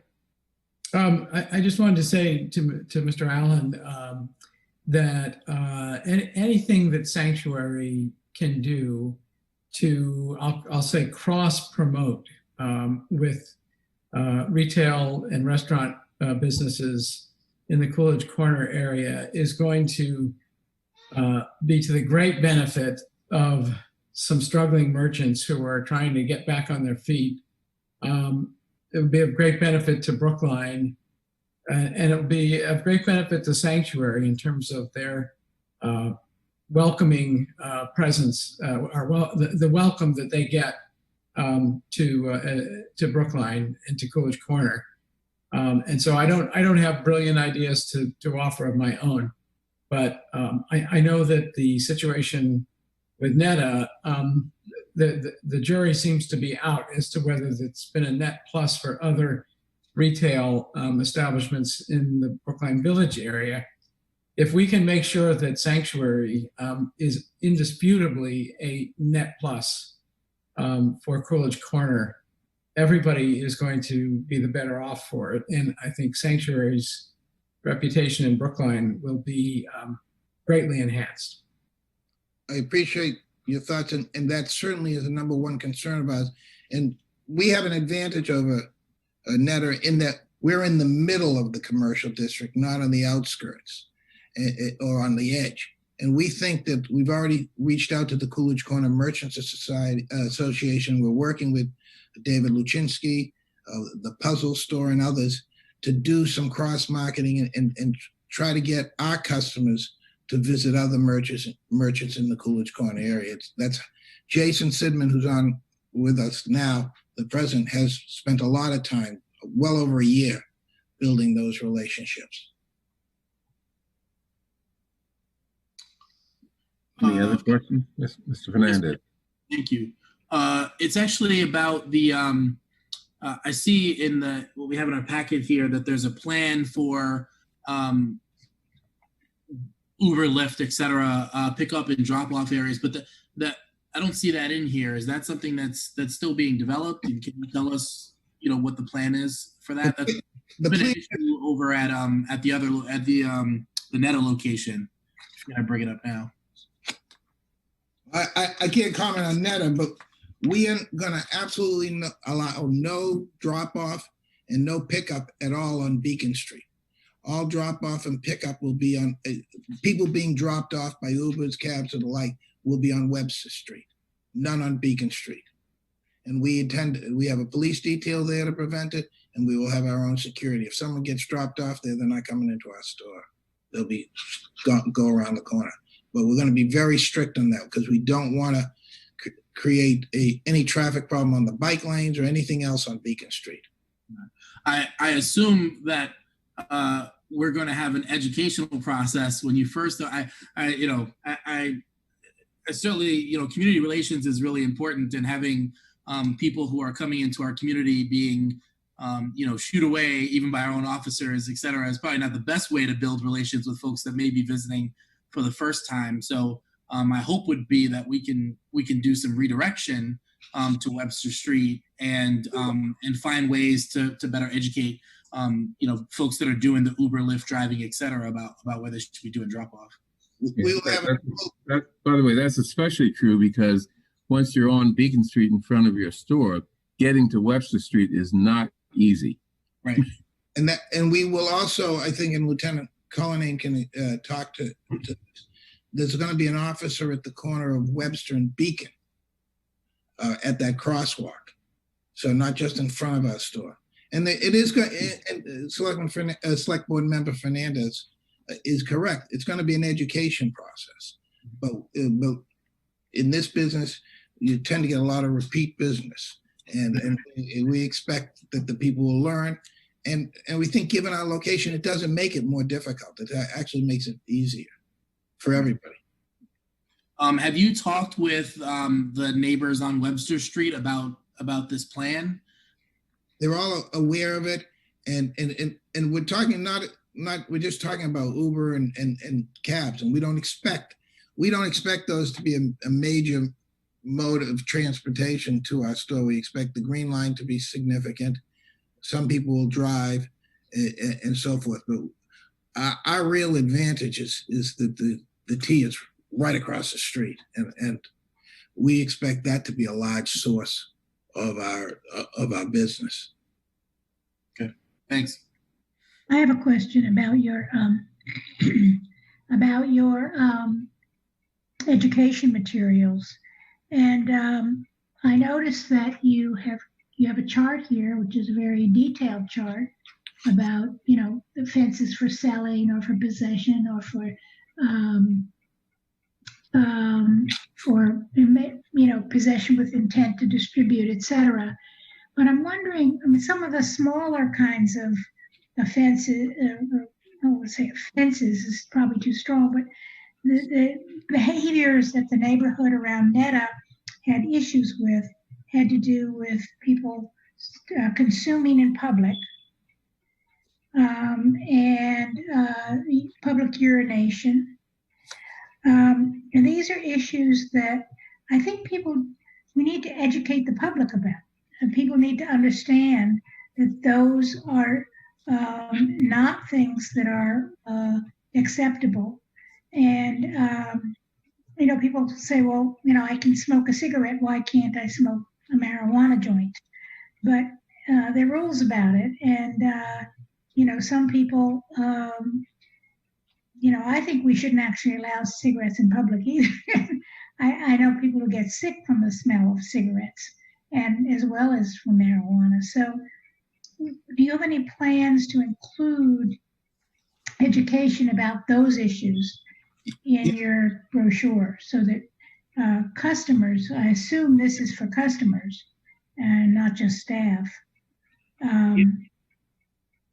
We have what we call community brand ambassadors that will be out in the surrounding neighborhoods and educating and I won't say patrolling, but educating and spotting any problems that may happen so that we don't get the kind of complaints you've seen in the past from other licensees. And in fact, our community brand ambassadors have been out in the neighborhood for the past, well, before COVID, have been out and about for several months, learning the neighborhood, learning where the parks are, learning where people enjoy the outdoors, and they will pay special attention to those areas that are potential for loitering and so forth of our customers, and educating and watching those areas and making close contact with the police if necessary, but in the first instance, educating and trying to deal with it in that manner. Well, I know that Netta made some efforts to do that kind of education verbally. And, I think in the end it concluded that perhaps some written materials on it were another way to inform the public. People may not know, people may be ignorant about that kind of stuff. And so I would urge you to do that and include it because it makes a difference to the neighbors. They would rather not have to deal with those kind of trash is another one. People just dropping their trash, on the ground, and somebody has to pick it up. And we're supposed to be putting trash in our trash barrels. Will you have trash barrels in front or on the side? Or I think we will. David, do you have any? David Kimmel? He's been on the ground there for a good year. David, do you have anything to add to this? I do, and thank you, Jeffrey. I appreciate the time, and good evening to everyone.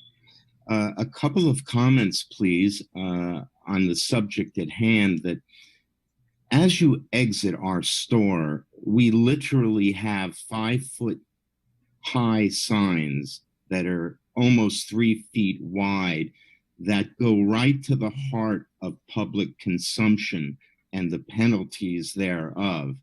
It's also posted at the front of the store as you make entry. It's currently being promoted on our website, though in an abbreviated form because we've not announced anything about our opening.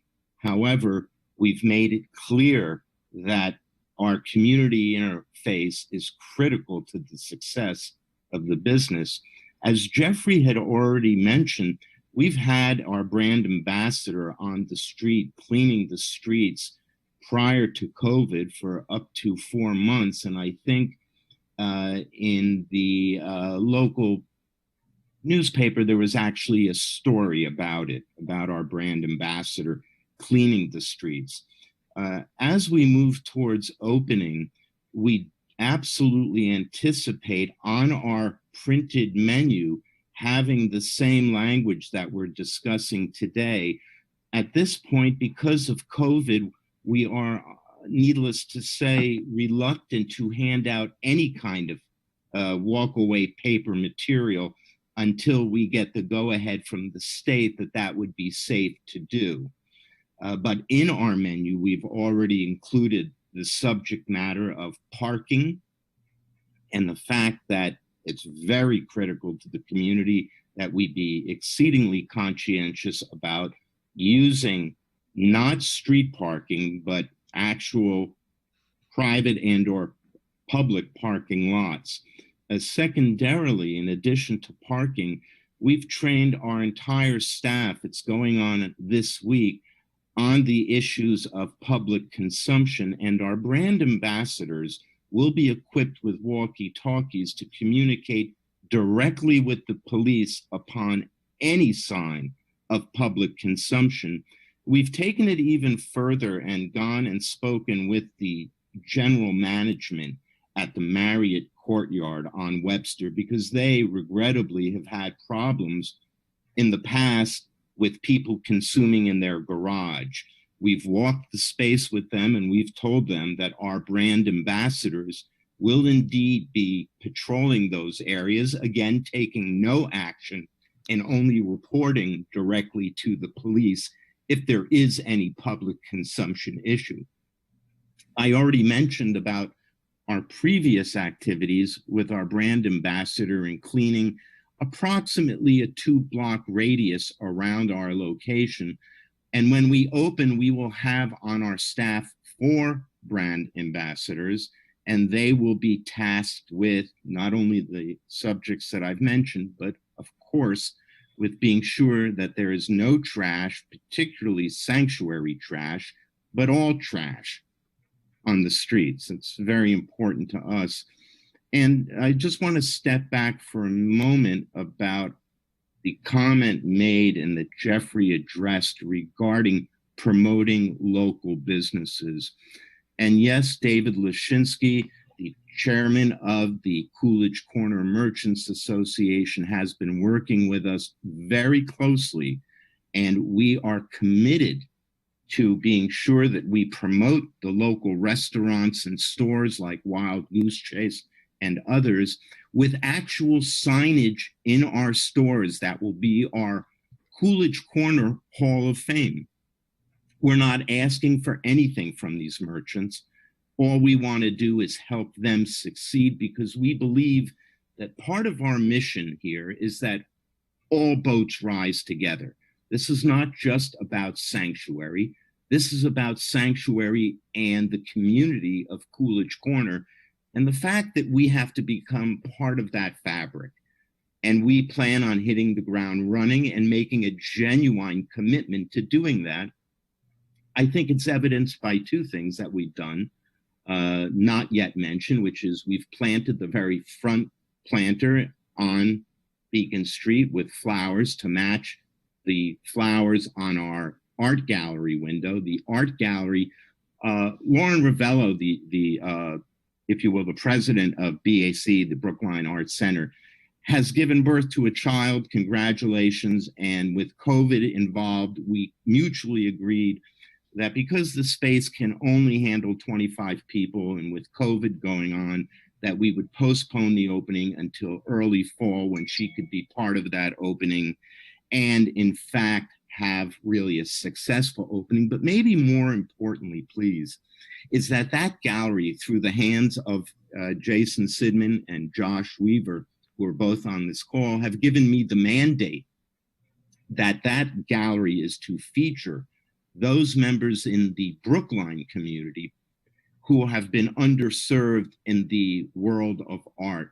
We have a wonderful online exhibition going on right now, and it's called Prism because it represents the prism of the multiple colors that are within our community and how we want to honor them. Going forward, that will be the theme for that gallery. And that's just 2 examples of our commitment. While they may seem minor at the time, we are going to deliver a very positive experience in all aspects of the community, because that's what a community player is supposed to do. Thank you, David. Thank you, Jeffrey. Okay, any other questions? No? Okay. Any comments on the opening plan? Lieutenant Cullinane, would you like to give your view on this? You're muted.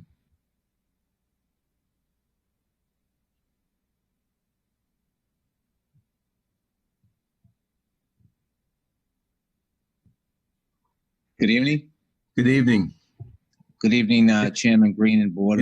Select Board members. Any thoughts from the police department on the opening plan? I think we've worked pretty well with Sanctuary to formulate an operating plan that will be very successful. We do have officers stationed on Webster Street. As far as the pinning locations for the ride sharing, we've already taken care of that.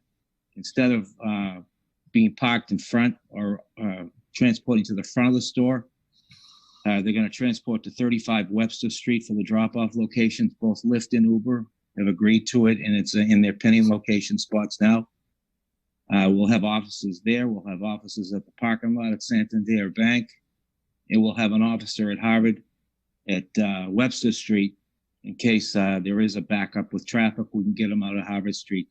So I think we have all the bases covered for now. As far as the public smoking is concerned, we will have officers in the area to focus in on that. We do know about the garage and the parks around, including the hotel open space.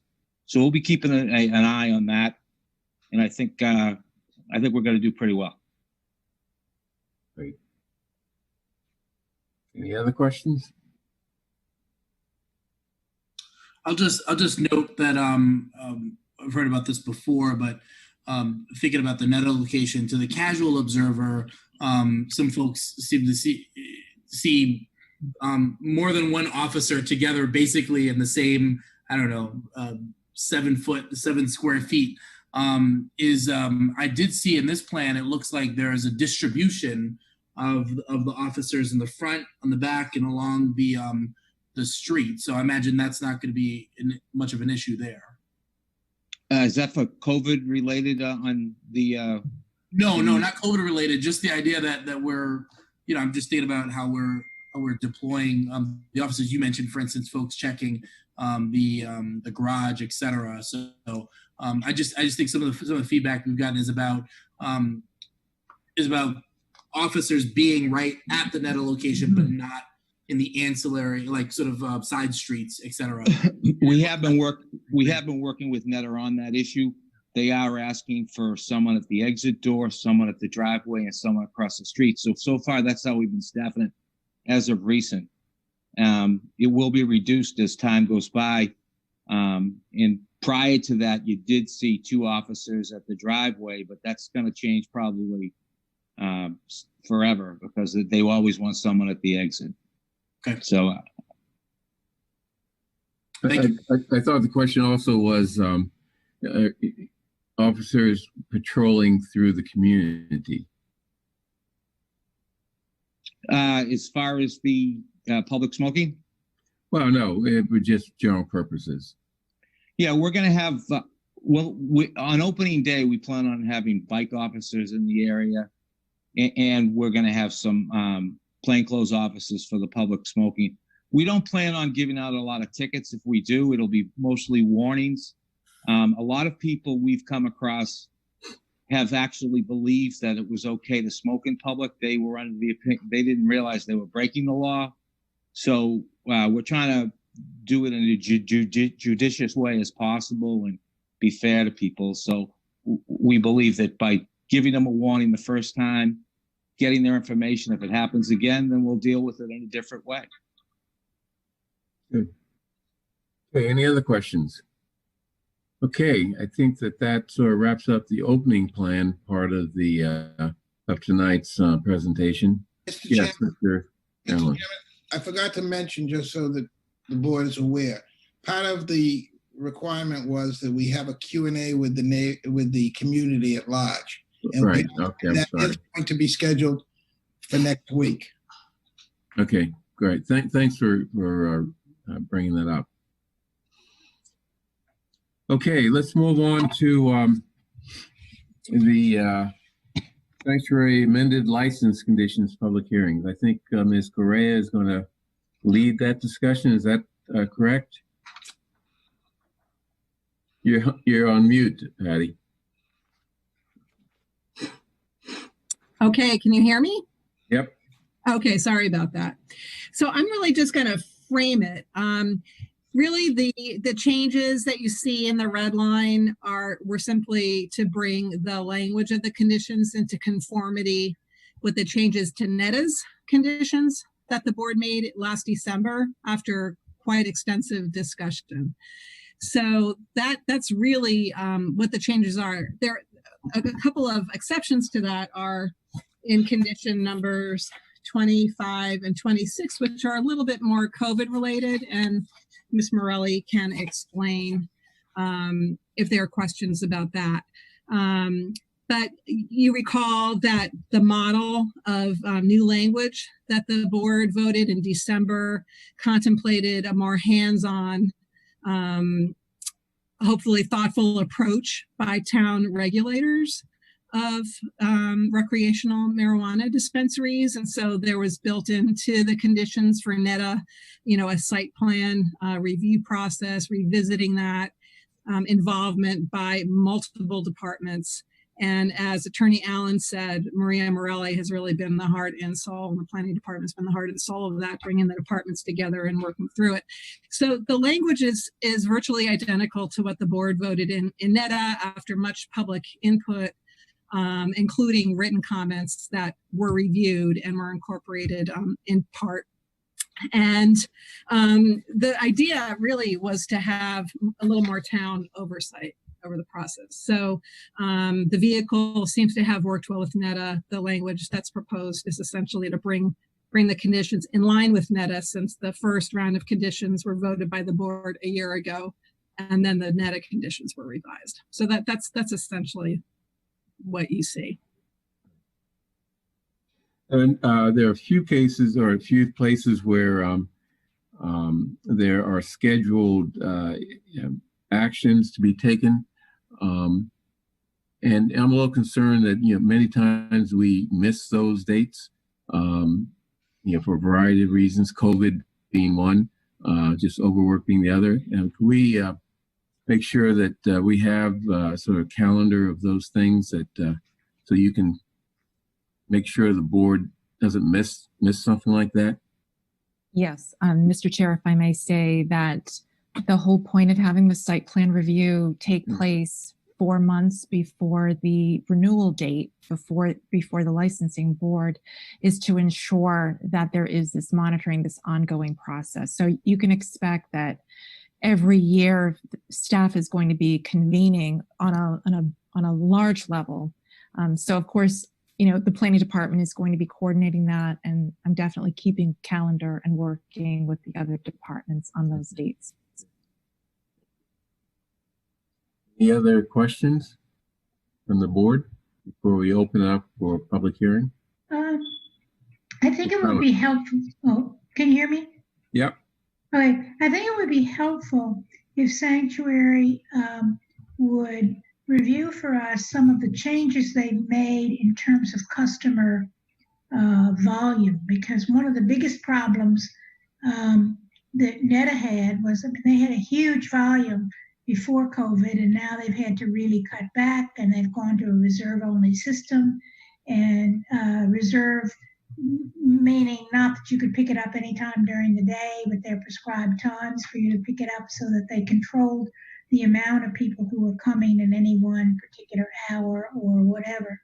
And also, so the queuing wouldn't be, and I know you've talked about the fact that you expect to have fewer customers outside, et cetera, and inside. And how are you managing all that? And what changes have you made? You want me to answer that, Mr. Chairman? Yeah. We've done several things. not only have we adhered to the state guidelines of 50%, but we also changed our interior plan in accordance with the CDC recommendations, allotting 36 square feet to each individual to provide for social distancing.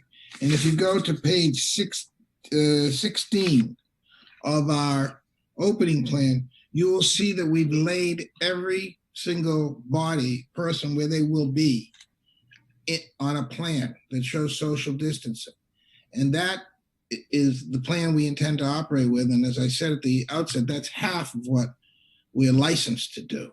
In addition to that, we voluntarily, and this was, I believe, Lieutenant Cullinane's suggestion, we're dialing back the number of people we can service in the opening. As I said in the opening, we think we can easily handle 27 guests every 15 minutes.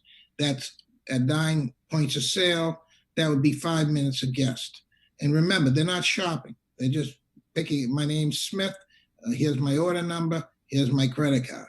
So we easily think we could do that. But for the opening, we're dialing that back to somewhere around 18 to 22 guests per 15-minute allotment of time. We expect to ramp that up to the 27 after we see what happens. And there's also a question of, with the reserve ahead, potential no-shows. And we also have built into the system, it's sort of like your reservation at the restaurant. If you show up 10 minutes late, we'll still seat you. If you show up 20 minutes late, we won't. You get a 15-minute grace period so that we don't have a backup. We don't want one group backing up against another. So we think that we've effectively not only cut the volume in half, but we've managed the volume to one, get people in and out, and to number two, social distance. Okay. Any other questions? This is a public hearing, so Devin, are there members of the public in the queue? Yes, the first person signed up to speak in the public hearing is Susan Park. Susan, you have been promoted to a panelist and you can unmute yourself and share your video when you are comfortable.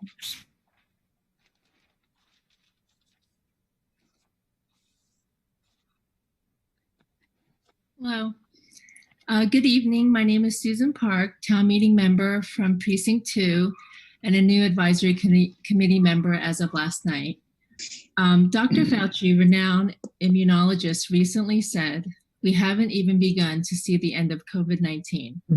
The opening of sanctuary needs to be slow and careful, including appointment only, for the purpose of reducing the spread of COVID in Brookline."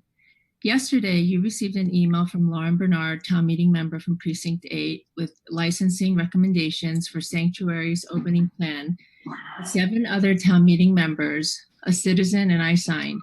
We urge you to use these recommendations. My main point tonight is to bring your attention to the Board of Appeals document from May 16th of last year, at which time Sanctuary Medicinals committed to providing an appointment system for their customers. And I know that right now it is a reserve ahead model, but I'm also thinking about in the coming months as we go to phase 4.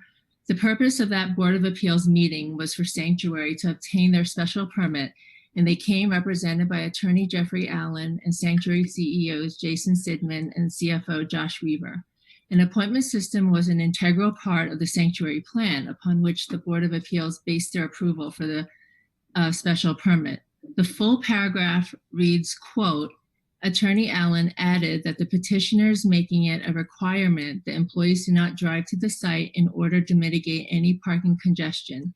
It was also explained that the petitioner will have a pre-order system on its website whereby a customer will place an order online, and when visiting the facility, the customer's order will be fast-tracked to cut down on time. There is also an appointment system to add efficiency to that process. Sanctuary presented an appointment system as an integral part of their operating plan. This was agreed upon with Sanctuary CEO and CFO present at the meeting. We know Sanctuary has experience with appointment systems, having launched their adult use marijuana store in Gardiner. If you believe that the paragraph is not crystal clear, please send it back to the Zoning Board of Appeals for clarity after phase 4 and as we go post-COVID, not just during these COVID months. There were two or three new COVID cases today. Some public schools in California are already going online in the fall. It makes sense and is reasonable to hold Sanctuary to their commitment. You have 30 Sanctuary seconds. is allowing 48 persons in their waiting room. And I wonder about that number. 48 would be just for the customers. By implementing an appointment system, not just reserve ahead, there will be less traffic, but more success in keeping 6 feet apart. The appointment system will reduce large groups of people inside. We know that even though we are in phase 3, not every museum and historic site in Boston is opening. The USS Constitution plans to release a reopening date at the end of the month, and the JFA library doesn't anticipate opening until the fall. You've reached 3 minutes. Okay, Wrap up. so my point is, post-COVID, this document shows that an appointment system was thought about, and I think it's important that we hold Sanctuary to it even post-COVID. So thank you. Mr. Elland, is that your understanding? No. Actually, could I just actually step in just for a second? Yeah, sure. I want to clarify a few things. So the conditions of the special permit and the license before COVID were based on a walk-in model with a reserve ahead option, and there would be no queuing outside the building footprint. There had been an initial iteration where so many people could queue outside, but what is standard now is no queuing outside the building footprint.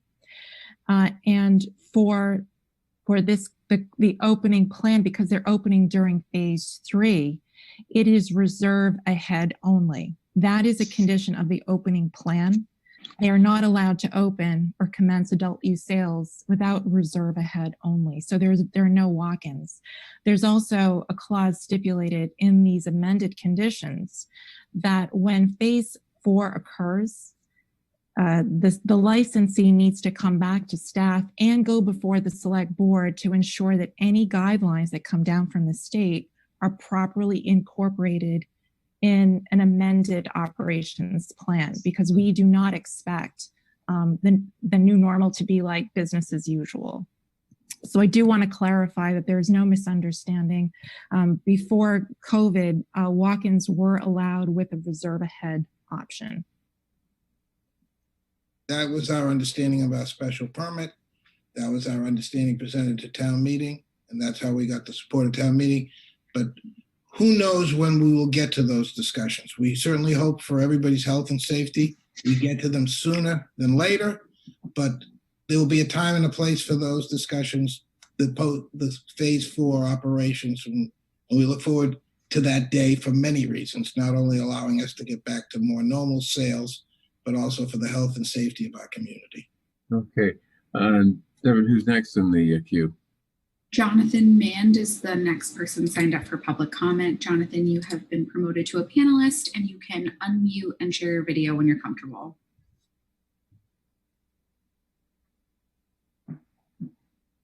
Hello, everyone. I hope you're all doing well. I think I may have signed up for the wrong thing, but I'm nonetheless happy to be here.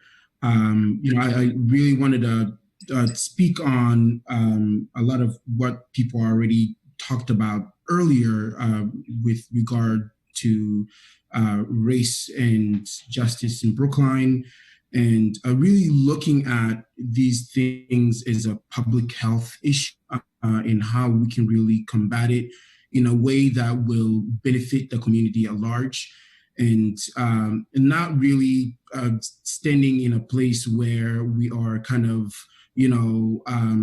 slow dancing and trying to kind of slowly, pull blockades that don't necessarily allow us to promote change in a way that positively affect the community. And so I'm really here as as an immigrant, as a member of this community, as a resident that's been here for about 20 years now,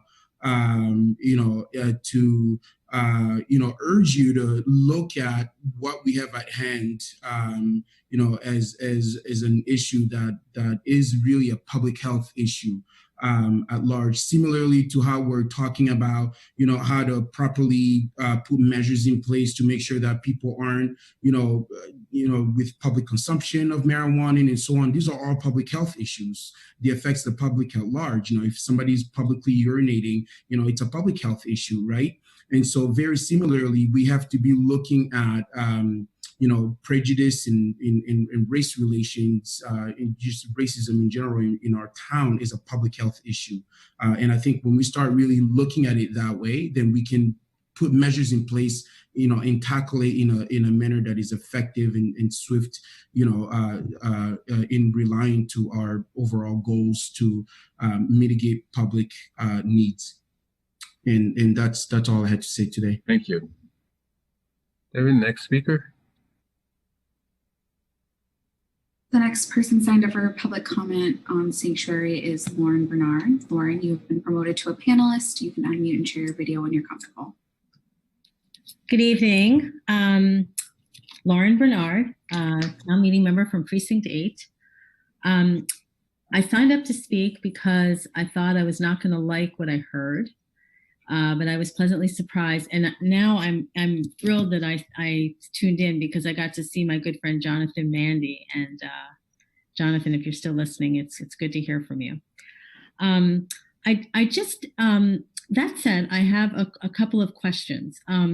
It's kind of hard, I think, to hold a public hearing on licensing conditions when I, for one, have not been able to view what the licensing conditions currently are. I mean, I'm hearing about them, but it would be really useful if someone could just read us a list of what the licensing conditions are.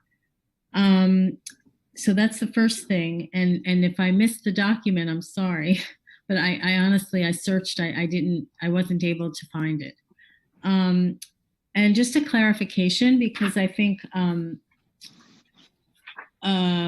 Attorney Allen initially said 18 to 22 guests every 5 minutes and then said every 15 minutes. So I'm not sure which it is. Thirdly, I have a question. If it's going to be 18 to 22 and eventually 27 guests, I don't know if you call them guests or customers, per 15 or 5 minutes, whatever that cycle is, I'm a little confused as to why we think there would be a need, particularly in phase 3 of COVID reopening, for 10 people in the parking lot area and outdoor queuing. I'm just a little surprised, and 48 people waiting. I'm sort of confused by all the math. So maybe we'll go, but getting a list of the licensing conditions read to us would be really helpful. Well, I think I'll ask Patty Correa to give sort of a summary, but they were on the or in the packet posted online. I couldn't find it. Mm-hmm. So I made a note to myself that in the packet of materials, they start at page 80. I believe it's somewhere in the 88 to 155 time range, because that's all of the materials for including the opening plan, but the conditions are in there toward the end in that range. And conditions, which are online on the marijuana page. Find the packet period. That's what I'm saying. If you go Town of Brookline /marijuana, there's this, Maria set it up. There's a site there with all the applications, their status, and the related conditions. So the sanctuary draft is in the materials, somewhere between 88 and 155. In model NETAs is on the town marijuana page. Okay. They're 14 pages long. They're quite detailed. Okay. Lauren, Kate, you want me to go through the math? Sure. Well, I'm asking the chairman. Question. We went through the conditions a little bit earlier, but provide whatever I think I can. Additional information or new information or old information that you think is appropriate. Appointments are going to be made on the quarter hour, like 10, 10:15, 10:30, 10:45. In those blocks, those 15-minute blocks, we're going to start off with, let's say, 22 appointments. Have 22 people. There's 9 points of sale. So that's the math. We expect to go to 27 because we really think that 5 minutes per client is more than sufficient. And that's what 27 comes out to. So that's the math. And if I misspoke, I apologize earlier. And if I could just also add, we're doing this similarly with NETA. So NETA is also social distancing, and they've had to cut back max occupancy by like 60%. And I think Lieutenant Culleney, he might actually have this, at the top of his head, but he looks very closely at how they're pacing. So it's like theoretically, they think that they can handle, like, say, 19 customers every 15 minutes. But and that's been working out okay. But if there's any like backlog, then, the police department, who's right there, and staff, we actually will have a meeting with them and say, like, what went wrong? Why did you have people queuing? Do you really have to cut back and maybe not be so ambitious with reserve ahead? I think it happened only once that there was a black backlog and it was like a computer glitch. So I think the numbers that Mr. Allen about that pacing, the customer demand management, the volume every 15 minutes is probably spot on. However, we will be monitoring that, and staff has the ability to have like a meeting with the licensee staff and just talk about tweaking that. So if we don't like what we see, we can actually have them tweak that. And so that's something that happens without going before the select board. It can happen on a daily basis. One thing about the queuing, so it's not that's provisional queuing outside on private property. So there's an alley that is owned by the landlord for 1351, and it's between 1351 and 1341. And there's also a short-term lease between Sanctuary and the owner of 1341. That's a very short-term lease, again, private property. If there is a backlog, we don't want to have a situation where people are just deciding to hang out. They actually have a place to stay that is outside the building footprint, but not in the public way, that doesn't violate the social distancing standards that need to be met within the building footprint. We do want customers to go frequent other businesses, but where we feel that those businesses are not going to be opened 100%, there might be fewer options. Great if they can go, but if they choose not to, there is a place, not in the public way, but outside the building footprint, where they can wait. And it's going to be just for phase 3. It's not going to be a permanent feature. If I could just say one thing too, like Attorney Allen just said, he has 9 points of sale, terminals inside the dispensary. The problem sometimes is staffing those dispensaries. If they're properly staffed, they should be able to handle the customer volume. The only 2 times we've had problems with NETA since it reopened under these guidelines is, one, they had a computer malfunction, and the second time it was because of staffing shortages due to sick calls. I don't know if you're aware of it, but NETA's going through a labor dispute, and they're trying to unionize. So sometimes they have these sick calls, and they're short-staffed. So as long as there's staff inside to handle the crowds, there shouldn't be anybody outside. And I think the queuing on the alley is an emergency situation in case something does go wrong, but we don't anticipate anything going wrong right now. Okay, thank you. Okay, anything else, Ms. Bernard? Okay. Not for now. Thank you. Thank you. Devin, anyone else in the queue? So the last person who was signed up for public comment on this issue was Pablo Alvarez, but I don't see him in the attendee list anymore, which leads me to believe he may have left. So those were all the people who had pre-signed up. At this time, we have 31 attendees, and no one is indicating that they would like to make a public comment or offer a question for this hearing. Okay. So any further questions from the board? Comments from the board? Okay, if not, we will take up, well, I close the public hearing since there's no one else wanting to speak. And we will take up the amended license conditions at our next meeting and vote at that time. Thank you, Mr. Chairman. Thank you. So, thank you, everybody. I know. Bye. And thank you, Maria, for all you do. And thank you, Lieutenant Colonnade. My pleasure. My pleasure, sir. Okay. You do a great job. Next, task force to reimagine policing in Brookline.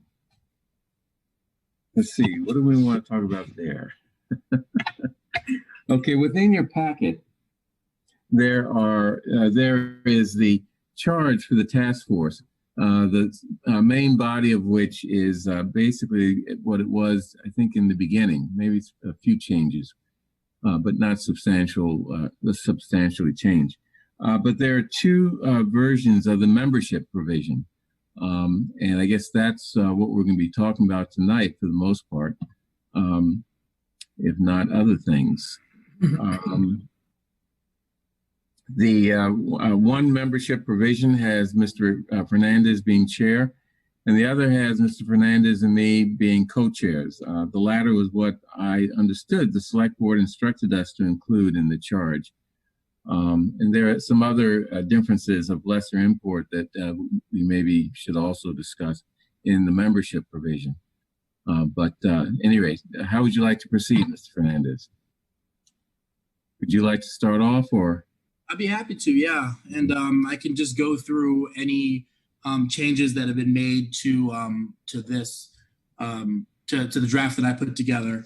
You know, I'll just start by saying that this is very much in line with what I put out publicly on 6 weeks ago, on June 3rd, and later on shared widely. And when we were going through the town meeting process, this, as people referred to the task force, the draft that was out there was essentially this very one. And what I've done is tried to maintain the spirit of the task force, which, you know, as I laid it out, was about reimagining. And that's an important word that has remained as part of the title of this. And what I want to make sure is that if we are going to create a task force, that it remains there not just in title, but in spirit and in actuality as the work of the task force moves forward. So the only changes you see here from what we saw last week were there's one key change here in terms of the 8 Brookline residents with an openness to reforming and reimagining Brookline's motto of public safety, and I added at least half of whom are people of color. This is something a lot of the folks in our community have been asking about. And the same as before. The 8 resident members will be voted on by the board from a slate jointly proposed by select board members Fernandez and Green. To see if there's any others. There was some, I took on what the chair put together in terms of the way that the staff members were laid out, as well as the as needed staff and outside consultants. And so that's, I think, should be word for word what appears in the chair's version. And then as far as the community consultants, 16, I think that's the same number as the chair has, to serve as non-voting community consultants, do say they should be chosen from among those who submitted task force applications but were not selected. And again, she'll have an openness to reforming and reimagining Brookline's model of public safety. I think that remains important. Again, at least half being people of color. And it does mention that there'll still be public meetings and hearings and all that kind of stuff and opportunities for others to get involved. But this innovation that the chair added of community consultants, I think is interesting, an opportunity to have, to really be able to bounce ideas off of, for the task force to bounce ideas off these community consultants. I feel like I've been saying this for probably 3 weeks going now, but my proposal is one that's about reimagining. It has been from the very beginning. That part, in my mind, hasn't changed. Folks leading up to the town meeting votes, we're certainly encouraging folks not to vote for the amendments that were there, because this reimagining task force will be there, and that's where the work can be done. And so that's what I continue to present here today. Mr. Fernandez, could you sort of explain to me what you mean by openness to reimagining policing? I guess that's where I'm a little. Right. that could mean any number of things.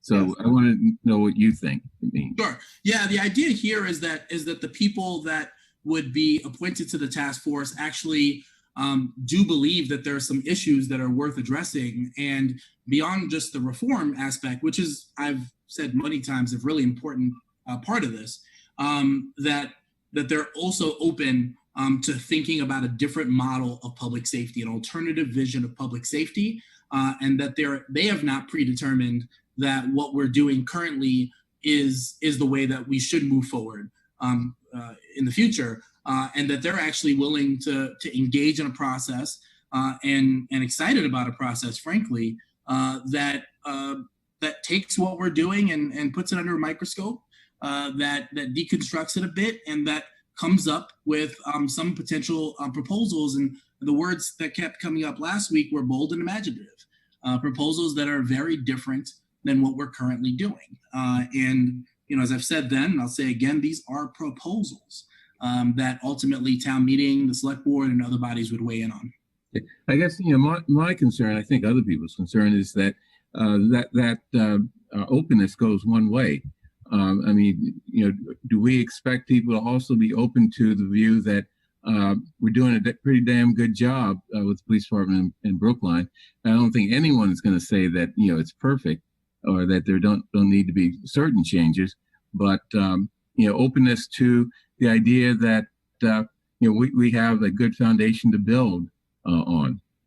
Right. I would just say if someone is open to reform and reimagining, this is why the reimagining piece is so important here. Someone that thinks that we're doing a pretty swell job is likely not going to support a reimagining of what it is that we're doing. As I explained last week, this is an opportunity for those many people. There are people in our community who are having nothing but positive experiences with our police department, and there are other people in our community that are having very different experiences with our police department. Again, not Minneapolis, not elsewhere, right here in Brookline. To provide an opportunity for those folks who and others who maybe haven't been personally impacted, but really are seeing what's happening elsewhere and believe that there could be another way, and to provide an opportunity with access to all of the major players that are listed as consultants and staff, et cetera, but to have access to those folks and to be able to be able to propose, some meaningful, bold, imaginative changes is what I have proposed. Now, if folks are not in support of that, and this is, I'm not trying to tank the committee, the task force, I want it to happen, but if folks aren't in support of that, then they shouldn't vote for it. Because it's been the same since the very beginning. It really hasn't changed. Anyway, I'll stop there. I see Heather has something. We've been getting a lot of emails where people are defining reimagining in various ways. And, so I think it's important that we not prejudge or predetermine what reimagining is going to turn out to be. We really do have to be open-minded, and that goes both ways. So. So I do have a question. I'm looking at the packet and I'm trying to figure out what the differences are between the two proposals. And I guess where I think I'm missing something is how are I guess it was my assumption that we were always going to be reimagining. So I'm not sure how one proposal gets us there and the other proposal, as I see them written, doesn't get us there. Yeah. Well, I mean, the two so-called proposals are really parts of the charge related to membership. And the only, I think, major difference the main difference is that between co-chairmanship and a one chairmanship. Well, I think oh, go ahead. Sorry. We're now in alignment with how many people? Because I remember hearing something about that anyone who applied was going to be given like some sort of role to play. Well, no, I mean, I think in both proposals, there is a concept of community consultants, as is put, meaning people who did apply, but were not selected for the task force, but who we still want to engage with in a way that's a little more in depth than having them come and give comments at a public hearing. For example, they would be on the agenda for a meeting to discuss their ideas and interact with the committee, which is not typically what you can do at a public comment session or a hearing. So it's not the broad mass of the public, but someone who we're looking at as special consultants who we really want to dig deep into to figure out what their ideas are and how they and what the implications of them are. Okay, I guess I'm more interested to know one proposal gets us to reimagining and the other one doesn't. Well, between the memberships, I mean, it doesn't. The difference is, co-chairs versus chair. And my recollection is that the select board wanted co-chairs. That's what we need to discuss. Yeah, I think that's not the only difference. The other difference is there are two of them. One is that the chair's proposal, where I say an openness to reform and reimagining, the chair says a balance of viewpoints. And I think that is a critical difference between the two. The other piece that I have in there is having half of the members of the resident portion of the task force, as well as of the community consultants, be people of color. Is that legal? Have we checked? Good question. Have you checked, Earl? If town council is here, they're welcome to weigh in. I don't know if they're here or not. No. Well, I mean, we would have to look at that. I mean, off the top of my head, I don't see an issue, but I mean, it may not be a good idea, but I'm not sure it's necessarily a legal problem.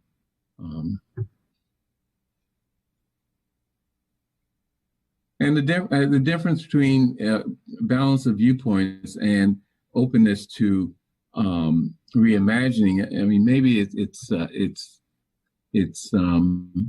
nuanced, but my thought was we need to have people who are on both sides of this issue as it came up in town meeting.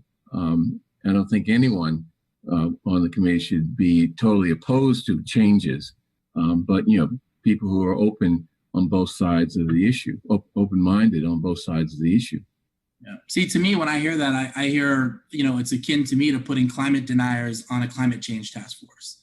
Having people that don't think there's a problem or are there intentionally to defend the status quo is not going to be helpful in a reimagining dialogue. Well, I think that analogy is not a good analogy because, between climate activists and climate deniers, it's really a question of, denying reality versus looking at reality. Now, among the people who are concerned about climate change, there can be differences of opinion, different emphasis, different nuance. And that's the type of balance of opinions or viewpoints that I'm talking about. So it seems to me that we're kind of splitting hairs, because at the end of the day, it's going to be up to the 5 of us to actually appoint the people that apply. And it'll be up to the 5 of us to assess whether or not they truly are open to reimagining. Yeah. And that lies within us to assess. Yeah, my concern, frankly, is that this board is going to create a charge for a task force, and that ultimately the membership of that task force is not going to be in line with the idea around reimagining. And I've said, I'm on repeat at this point. If you're not for reimagining, strike it out, take it out. In fact, I will pull this proposal from the table and someone else can create a new proposal, and I'll sit back in judgment of that proposal, right? And I'm happy to do that because I need to stand firm on what's being put here. This is something that has broad support in the community. You've heard it week after week after week.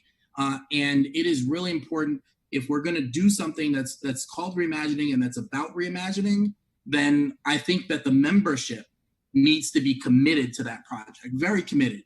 I say open in there, I would say excited about it. They need to be committed to this project. And anything short of that, I just don't think is something that I would support.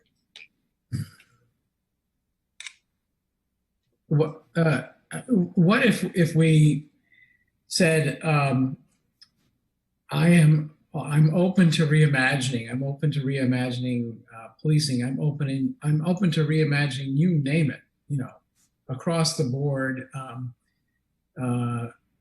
ways that Brookline addresses various of its functions as a government. But the open-minded part comes in when you say, show me a better way to do it, and then I'll say, let's do it. But I'm willing to be convinced that we haven't yet found the better way to do it. The reimagining process is going to have to go down lots of, lots of paths, and some of them will arrive at dead ends, and some of them might actually arrive at some very, very constructive reforms that could take place in policing in Brookline, maybe even become a model for reforms that could take place in policing in other communities as well. But convince me that we have found a better way to do it.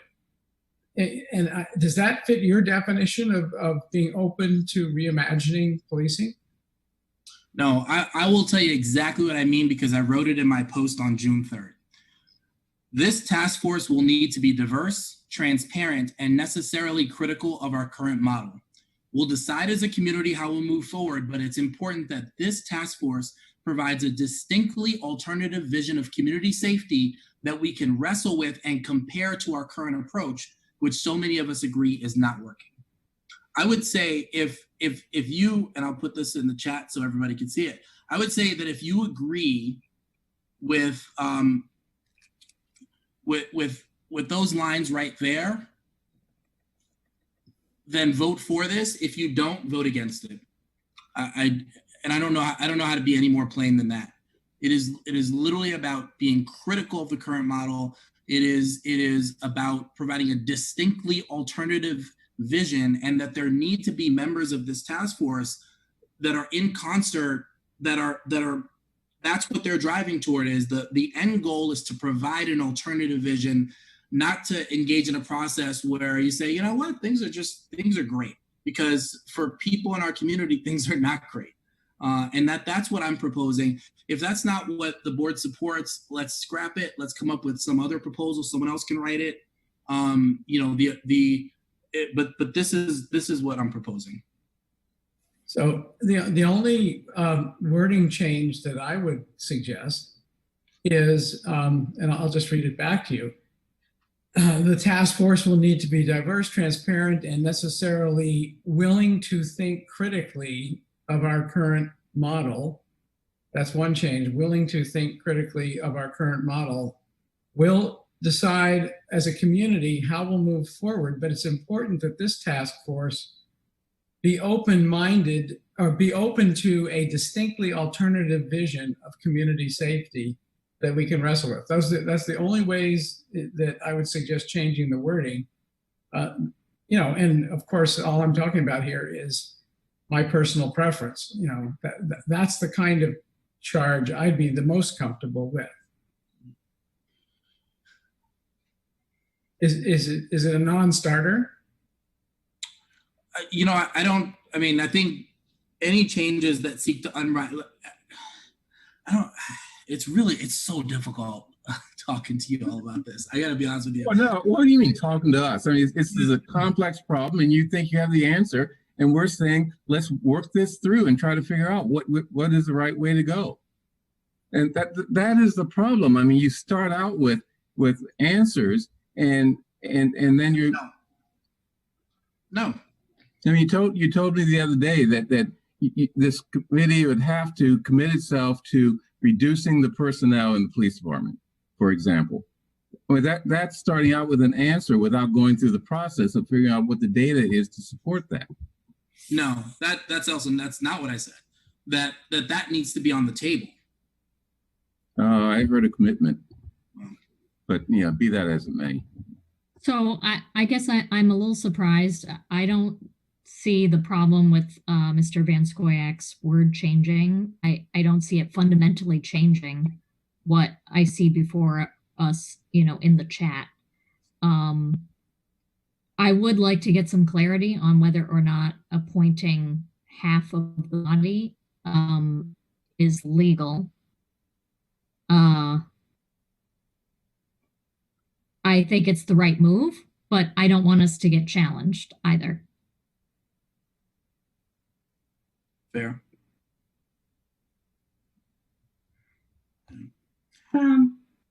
Why don't we, in order not to have a challenge in that way, why don't we say public model, the committee must be diverse and reflect, views of citizens in Brookline. How's that? Or, some language. Those that are most diverse in gender, ethnicity, race, everything you can think of.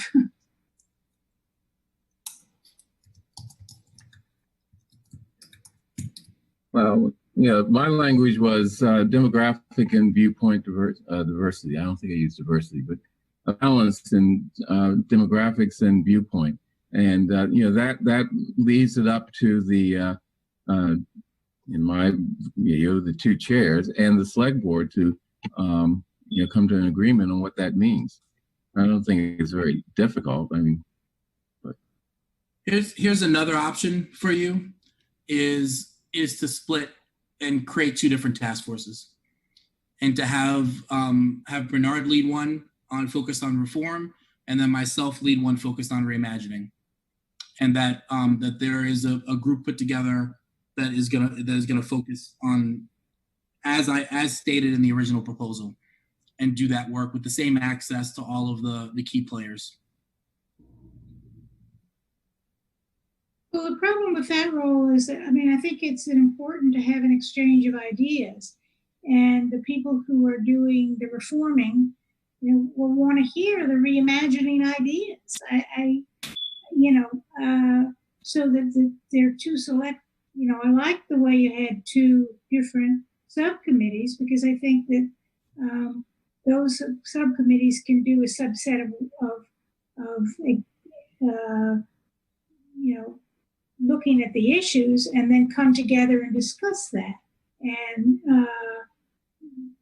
the reform people on the reform committee, when they say, yeah, that reimagining issue on X, Y, or Z is a really good idea, and vice versa. So I think that's my, I don't want to separate out everybody so they don't hear one another and understand what's going on. I mean, that's the problem, I think. I mean, the way you just posed it, I just think that's an issue.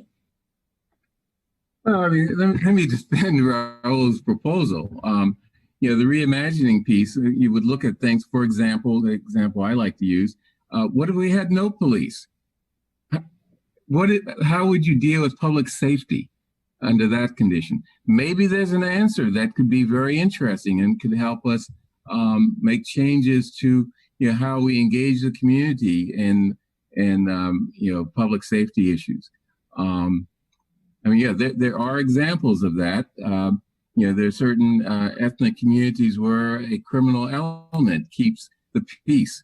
In Philadelphia, there were examples of neighborhood vigilante squads. I don't think they're good ideas, but there are examples of how public safety can be addressed without the police.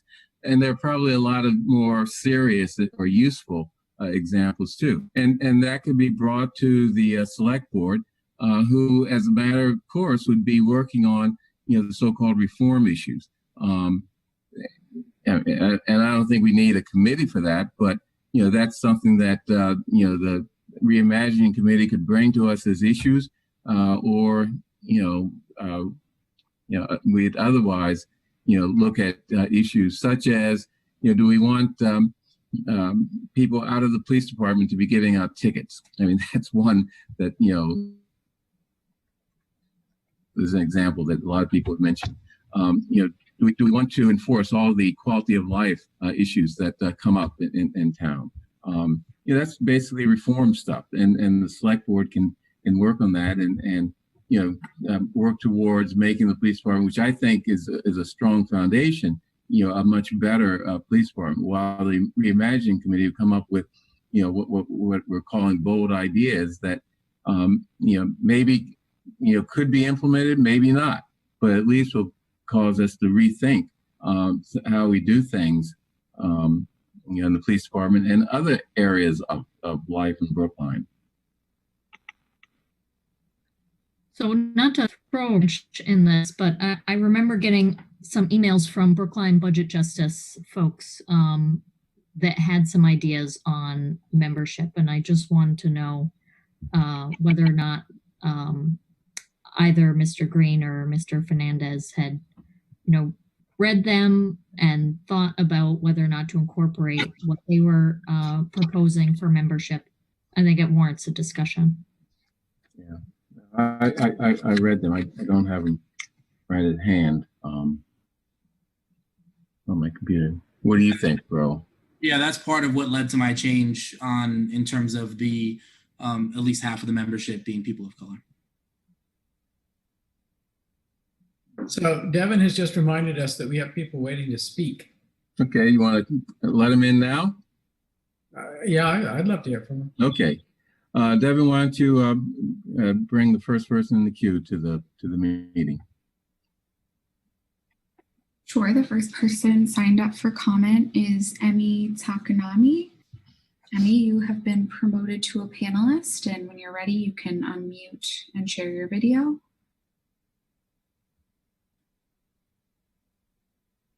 Hi, Amy Takanami, Precinct 10, Brookline High School 2012 alum. Before I get into my main comments, I just want to address some issues touched on earlier in this meeting.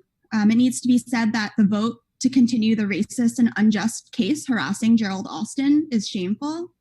Town meeting democratically voted to end this embarrassment, and 3 anonymous select board members have decided to ignore the public will. I'll tell you who they are. It was Mr. Green, Ms. Heller, and Mr. Van Scoyer. Thank you. And we voted because never mind. It's not worth going into. Okay, I hope I get that comment time back because I have a lot to say. Of course. But in response to Select Board Member Green's request that those who support divesting from police to supply some ridiculous line-by-line budget justification, all I can say to this is that I hope we start seeing you all applying this kind of close scrutiny to the money we already spend on our police force. If you do so, you may begin to find divestment much less painful than you apparently fear.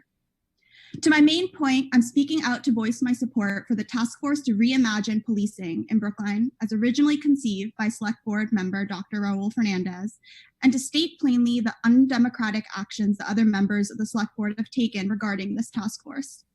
Through every step of the way, our 4 conservative Select Board members have had to be dragged kicking and screaming just to recognize a historical and unprecedented moment in Brookline. After performatively raising a Black Lives Matter banner over Town Hall, these 4 conservatives have done everything in their power to show materially that they don't remotely believe in the demands represented by that powerful call to action. When grassroots movements led by our residents of color and young people sprang up with immediate demands to meet this historical moment, you 4 told us and the entire town meeting body to wait for the task force and to let the task force do its job. You asked us to vote on the budget based on this promise. Since then, however, we have seen the real purpose behind your calls for caution. Since then, the Select Board has done everything it can to completely alter the task force's original purpose and function, and now we are told this task force is to reform the police and to reimagine nothing. The Select Board has shown no interest in genuinely hearing any of our voices. We were given a banner and then expected to go away. I want to reiterate my support for a task force dedicated to reimagining policing, and only for a task force dedicated to this purpose.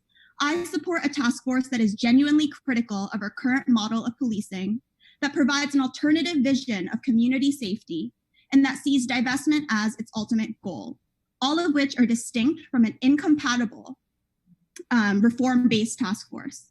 If the 4 conservative members of the Select Board insist on warping the task force into a toothless call for reform, I fully support Dr. Fernandez pulling his proposal instead of allowing it to be mangled until it is unrecognizable. Thank you. Thank you.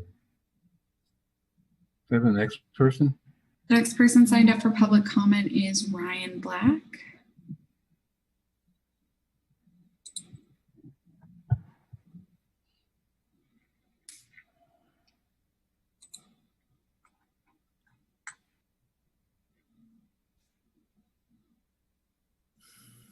Hi, folks. I dropped out, but I'm back, so I'm guessing you all can hear me. Yes, yep. Ready when you are. All right, so I want to run through a few critiques I hear people make, sometimes in good faith, sometimes in bad faith, probably more the latter, honestly, about the idea of divesting from the police. Like, you will hear folks say, oh, how will the town handle burglaries and shootings? Well, when many of us say divest from police spending, we also mean reassign many of their roles to different professionals. Honestly, it seems sensible to want armed individuals in as few contexts as possible. So, for example, perfectly possible to reallocate funds from the police to, say, hire trauma-informed crisis intervention specialists who could respond to domestic violence incidents. At the end of a hypothetical divestment process, the police might still have the capacity to respond to the small amount of violent crime, and it is small, present in Brookline, but the police's capacity should match the reality. Another point is, some people might say, well, how will we protect our places of worship? Well, we shouldn't turn to armed individuals in attempts to make our houses of worship safer. Why would we consider bringing guns into churches, synagogues, mosques? Alternatives exist. Groups like Kavad have organized community safety teams that don't rely on the police or people with guns. And the next point I make, I really want to emphasize. What we don't have in Brookline is a lot of violent crime. What we do have is members of our community with unmet social and economic needs. People we could help if we reallocated funds from the police into non-police systems and programs. Folks might say, well, crime is so low because of the police, but research done, extensive research by outlets like the Washington Post, shows no correlation between increased spending and lower crime rates. We shouldn't invest so much in the police because of this sensationalized definition of public safety, a definition that reflects this wild idea that there's just crime waiting to happen at any time around every corner. That's just not the reality. Brookline's budget would be more fiscally and morally responsible if we considered people's unmet social and economic needs and filled those needs by reallocating money away from the police. And to relate this to the task force mission should reflect all those ideas, and its members must understand that idea. And to be frank, in like 30 seconds, the version of the task force the select board minus Raul seem to be considering, there's barely anything in there that prevents the more conservative members from stacking it with people who think there's nothing wrong with the status quo. And to close, the question I would ask all members of the board is, why does this task force need to have an openness to the status quo being okay, if the whole reason this task force came to be is that many people feel the status quo is not okay? You've reached your 3 minutes. Can I just finish? I have like 2 more sentences. Yes, go ahead. Yeah, Raul is spot on with his analogy about the climate change deniers being put on a climate change task force. It really is apparent that the rest of you just want to water down this task force, and to pretend otherwise is frankly insincere. Thank you. Thank you. The next person signed up for public comment is Zusa Kaldi. Hi, I'm back. You've seen my face before. It's very late, and you all want to go to sleep. I'm sure. I don't want to repeat any of the statements that Amy Takinami and Ryan Black has made, because I 100% agree with them. I know that you often made comments that were dismissive of younger folks. I'm an older folk. I count myself in that end of the age spectrum. I'm a middle-aged college professor, and every single thing that these younger community members have said, I fully support them. So just so that you know, it's not just them, it's us too. Thank you. I'll stop here. Thank you. The next person signed up for public comment is Marty Rosenthal. Marty, you've been promoted to a panelist, and you can unmute and share your video when you're comfortable. Okay, unmuted, and what am I doing wrong on the video? Oh yeah, start video? That's the one. Yeah, thank you. So I was going to comment on some. Marty, you're fading. I'm going to comment a little bit about this openness to reforming and reimagining. I have no problem with that language, and I voted for the advisory committee motion on the budget. However, I think that language is fine, openness. The question is, what does openness mean? Some people seem to think that openness means committed to a drastic reimagining. I don't know if that's openness. It seems to me openness has to be on both sides of the committee. Those who are very adamant about drastic changes, and others who are open to changes but may not want as drastic changes, and they have to listen to each other. I've been on a lot of committees in my life, and I've never been on one where nobody would listen to each other, where the sides were split.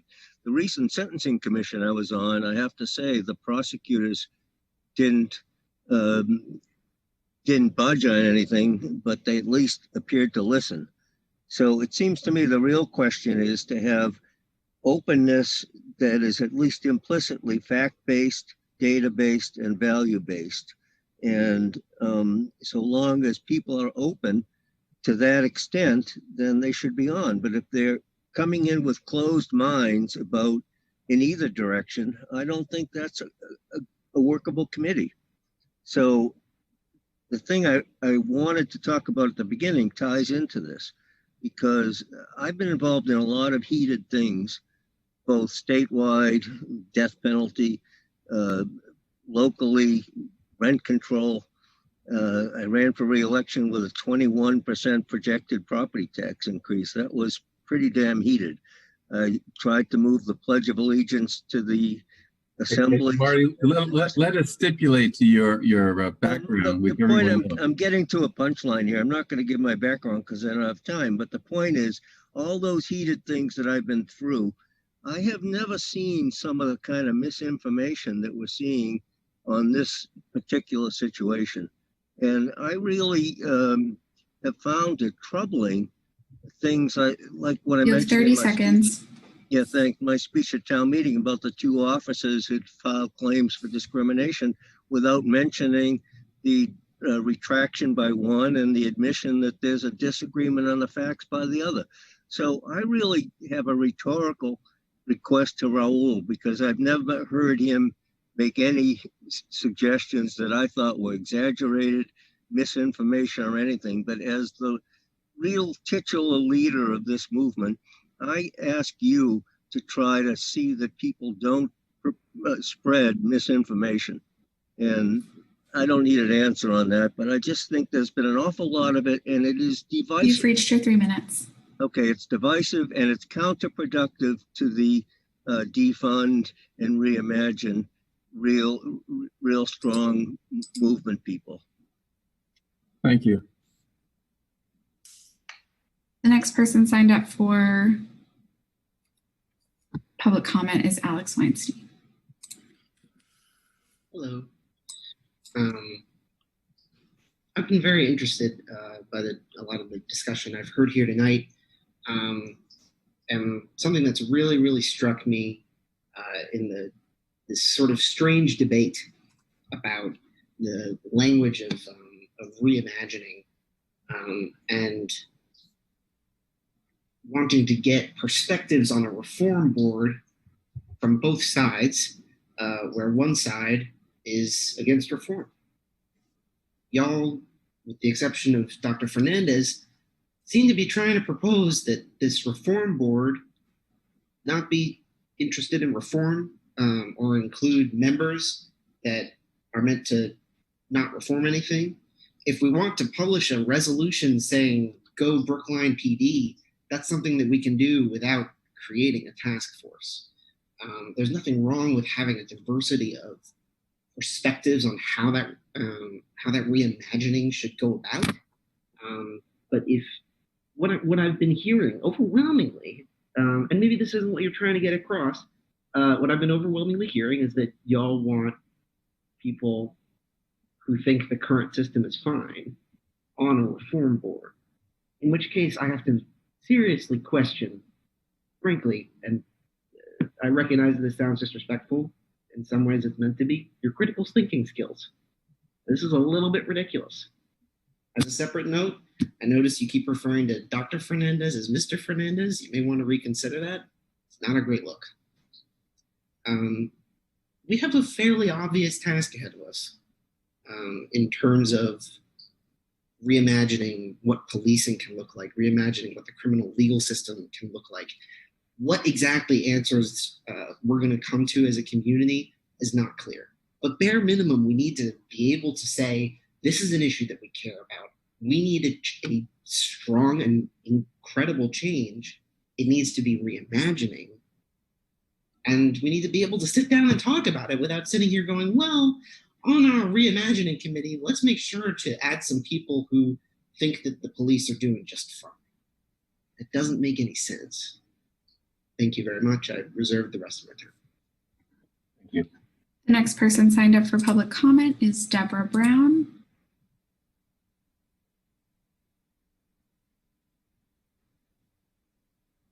Hello, good evening. My name is Deborah Brown, and I just wanted, guess I could turn some lights on, or not. My comments are pretty straightforward. I want to remind people that we got to the place of reimagining public safety because people are being injured, and not just injured everywhere except Brookline, but actually injured here in Brookline. When I hear language like reimagining police means that without police, you've got a criminal element of vigilantes providing the, for lack of a better phrase, the public safety. That's, you know, that is divisive. I think that that's racist. I think that's uninformed, and it does more to harm the depth of any discussion that we could be thinking about.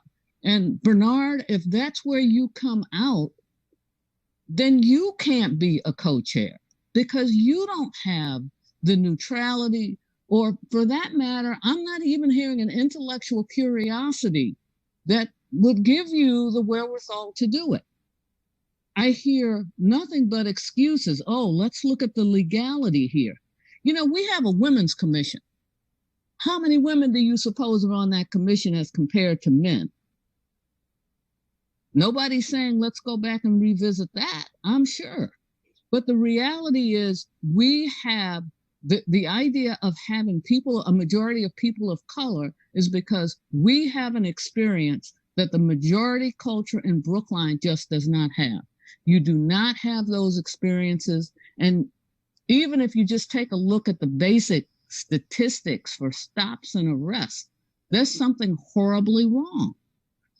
I also want to point out that representations were made at town meeting about the task force. And I feel like I've heard nothing but an about face from this select board.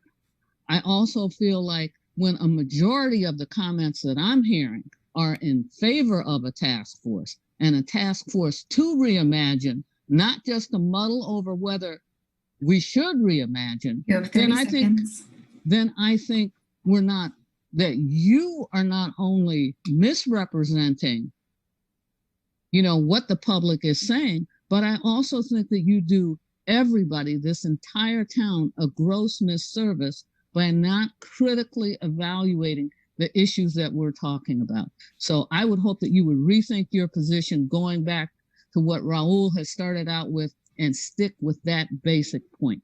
Thank you. Thank you. The next person signed up for public comment is Mike Toffel.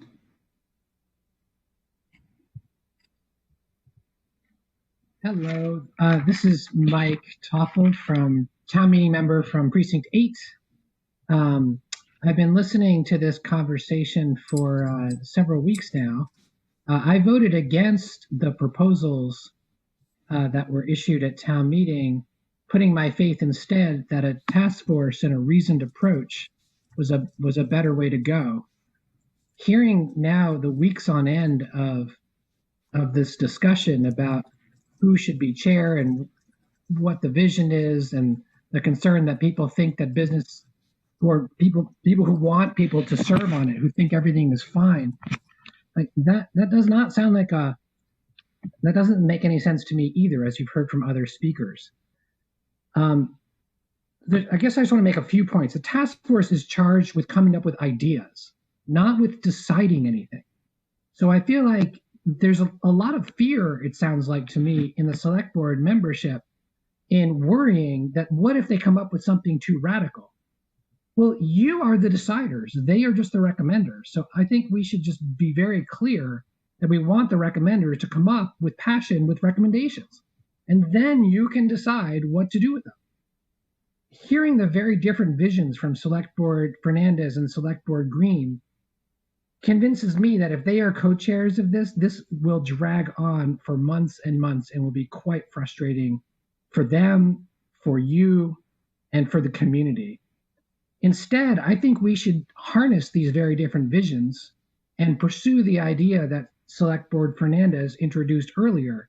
Let's have two task force where Select Board Member Green pursues the reform angle, Select Board Member Fernandez pursues the reimagining angle, gather people who share that vision, think boldly, and come back with sets of proposals.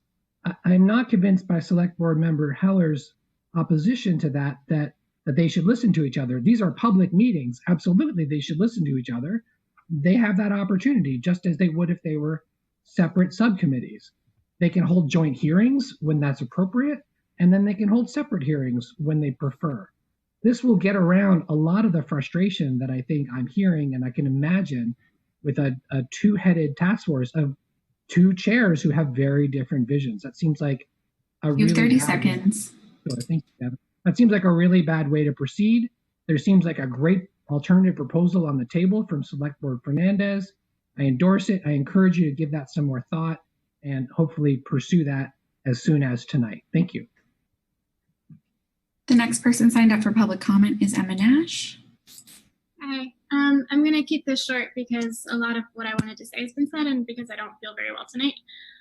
I think we're talking at cross purposes because 4 out of 5 members of this board are not sincere and they don't want to admit that they're hostile to radical ideas, but they are. Last week, we heard several members of this board suggest that policing in Brookline really might not be so large of a problem.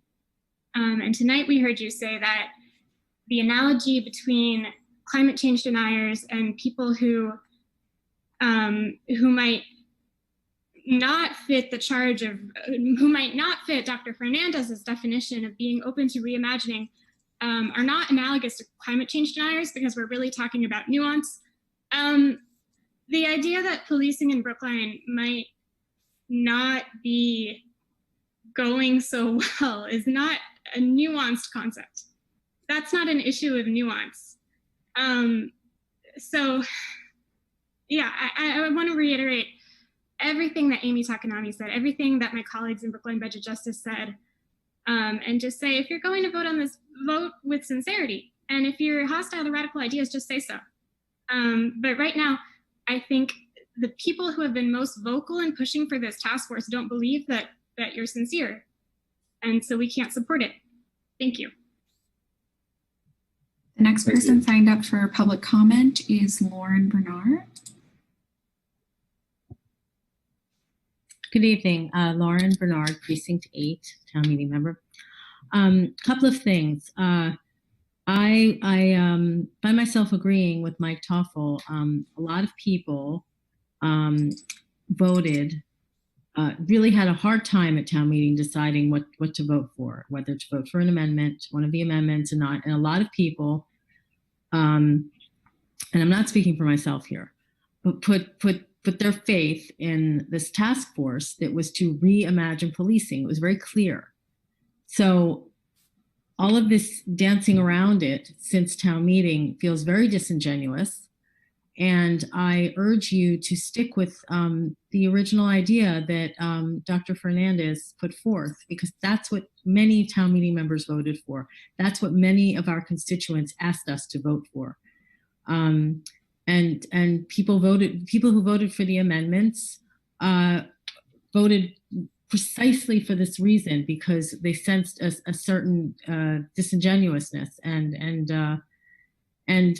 you know, that's what it seems like. The other thing I'd like to say is I wonder if, and this is pivoting completely, but I serve on an expert advisory panel on the task force on remote learning. And the panels are essentially subcommittees of the task force. And I was wondering if perhaps rather than consider 2 actual task forces on policing or reimagining versus reforming, whether you would consider to have one bona fide task force that perhaps had 2 subcommittees, and that would feel a little more genuine. But I do want to, you know, add my voice to those who have said, you know, this is really feeling very disingenuous and disrespectful of Dr. Fernandez in general. Thank you. Thank you. That completed the list for comment at this time. We have 32 attendees and no one has used the hand raise feature or Q&A to indicate that they would like to add additional comments. Okay, so let's have actually Bernard, yes. Paul Warren has just raised his hand. Okay.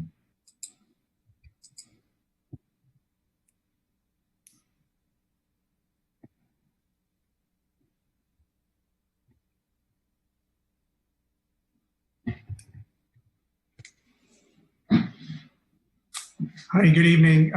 Sorry for the late join. I had not intended to speak, but after the last few series of comments, I felt I needed to. You know, I too attended town meeting. I also sat through quite a few.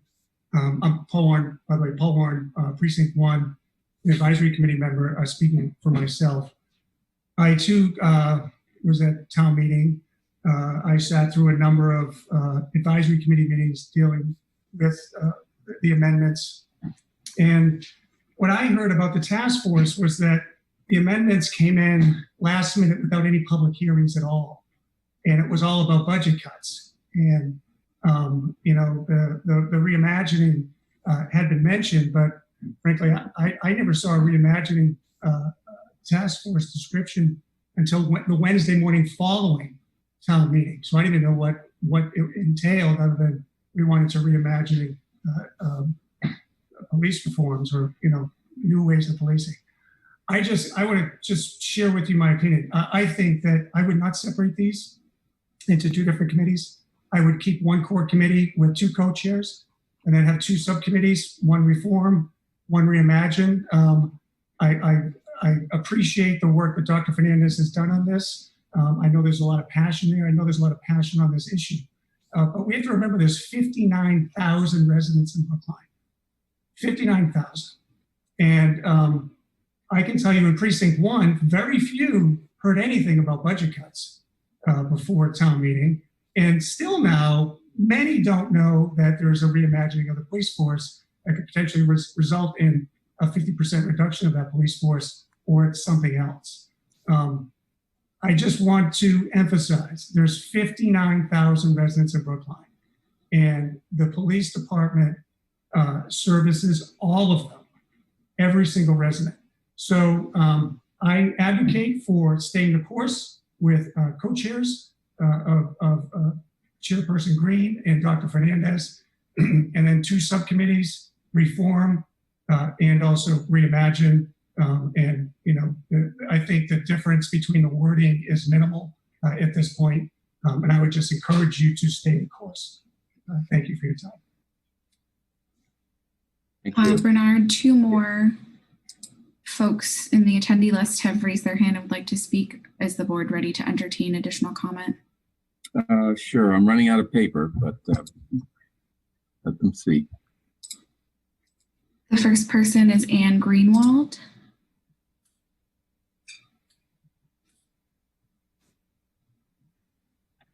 Hello, I'm Anne Greenwald, town meeting member, Precinct 8. And I feel that, similar to Mike Toffel, I think that the select board is the final decider on what is going to happen with the police force and whatever decisions we make about reimagining policing. But I have a different conclusion than Mike, which is that I think we should have one task force. I think we should have one chair, which is Dr. Raul Fernandez, as he has put all this work into developing this proposal. And that if there is a subcommittee that wants to look at more reformist approaches, that there can be a subcommittee that Mr. Green could chair. But I think that the original plan is really what is needed, that we've had issues for many years now. Brookline has a reputation of a police force that has done things maybe unawarely, but that have very adversely affected people of color in our community and surrounding communities. And I think it's time we looked at it and we really figured out what is actually going to be the thing that creates a town where every citizen feels safe. And I'm talking about every citizen, just as Mr. Warren was. And I don't think we have that right now. And I think that the only way to do that is to have people who have big ideas, who are willing to think outside the box and look at what we can create. Thank you. Thank you. Next person signed up is Naomi Schweitzer.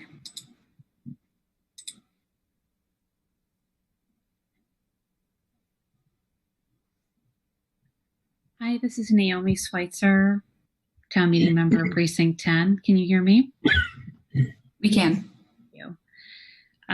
Just following up what Anne Greenwald was just saying, I agree with her points. I believe that the task force should have one chair, and it should be Dr. Fernandez, and it should have the charge that he has drafted, as that was the original intent of the task force, and that the members of the task force should be that are appointed to it should be folks who have been disproportionately impacted by adverse actions by the police department and parts of those groups, and also folks who have been disproportionately impacted by COVID and also disproportionately impacted over the years by discrimination and underfunding of critical core social services, human services, and educational services in our town. And we're feeling the brunt of that always, but are now especially feeling it during the pandemic. Town meeting members, many of whom considered the budget amendments last week and struggled, a couple weeks ago now, struggled to figure out how to vote, saw this task force as another opportunity, whether they voted for or against the amendments, to really have a robust community process that had new ideas, that is not just about the status quo. And that is what this task force should be about. And I encourage all of you to support the task force as originally imagined, with Dr. Fernandez as the chair, and keeping in mind, as Heather and some other folks have said, that eventually you are all the deciders. You are just taking the recommendations from the task force. And I hope that we see a good list of strong ideas that will help us think about how we can do policing differently and how we can reframe the services that we offer to our town residents, particularly those who are most vulnerable among us and have the least amount of privilege in terms of their access and their economic status. And at that point, you'll have the opportunity to weigh in on their recommendations, and we will be part of that community process with you, whether we think their recommendations are the way to go or not. Thank you.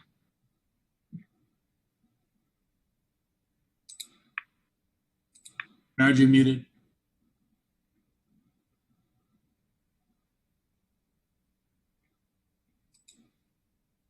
Sorry about that. At this time, no one else has signed up for public comment. We have 29 attendees and no one has indicated they would like to speak. Okay, so let me throw out an idea. I like Mike Toffel's idea in general. Maybe what we should do is have a reimagining task force that does whatever it does. They will have to present ideas to the select board that are, we use a nasty word for some people, but are practical, because the select board has to consider its responsibilities and whether a proposal is workable. But out of what we've been calling bold ideas, some of which may be impractical, you may get some sort of understanding of issues, and even some pieces of an idea that are actually very useful. So I think looking at it from that standpoint, all the issues about balance and this, that, and the other thing are kind of irrelevant, because the fact that they will have to present to the select board actionable proposals means that all those differences may just go away, because everyone's going to be focused on what is actionable, what is useful, what is practical. And then instead of having a separate subcommittee on so-called reform, I think the select board as police commissioners should just take it upon itself to figure out what types of reforms are appropriate, and just do it. We don't need a task force to figure those things out. I mean, there's a lot of low-hanging fruit that we can address, and we should start there. And maybe some of our so-called reform ideas by the conservatives, as we're called now on the board, maybe those ideas will result in a completely reimagined police force. So I think that's one way of doing this that's going to enable the reimagining task force to basically consider anything and everything. And as I've always said, even some of the wildest ideas are very useful to hear because they may include some insights that we're missing. The so-called police reform thing is just what the board does as police commissioners. I'll take the lead on that if necessary, but because I have a lot of ideas as to what types of reforms make sense and can be quickly and easily implemented. If I may, I'll respond to that. I like that proposal. And if you don't mind, I'll just remind folks that it was a week ago that I made the suggestion, and I was the first to admit that it was maybe a far-fetched suggestion, but it was intended to at least be put on the table so that people could think about the implications of it. I made the suggestion that as police commissioners, we already have it within our power to do our own thinking about reforms that need to be made in the Brookline Police Department, and to move towards actually achieving those reforms. And I went so far as to suggest we could be the task force.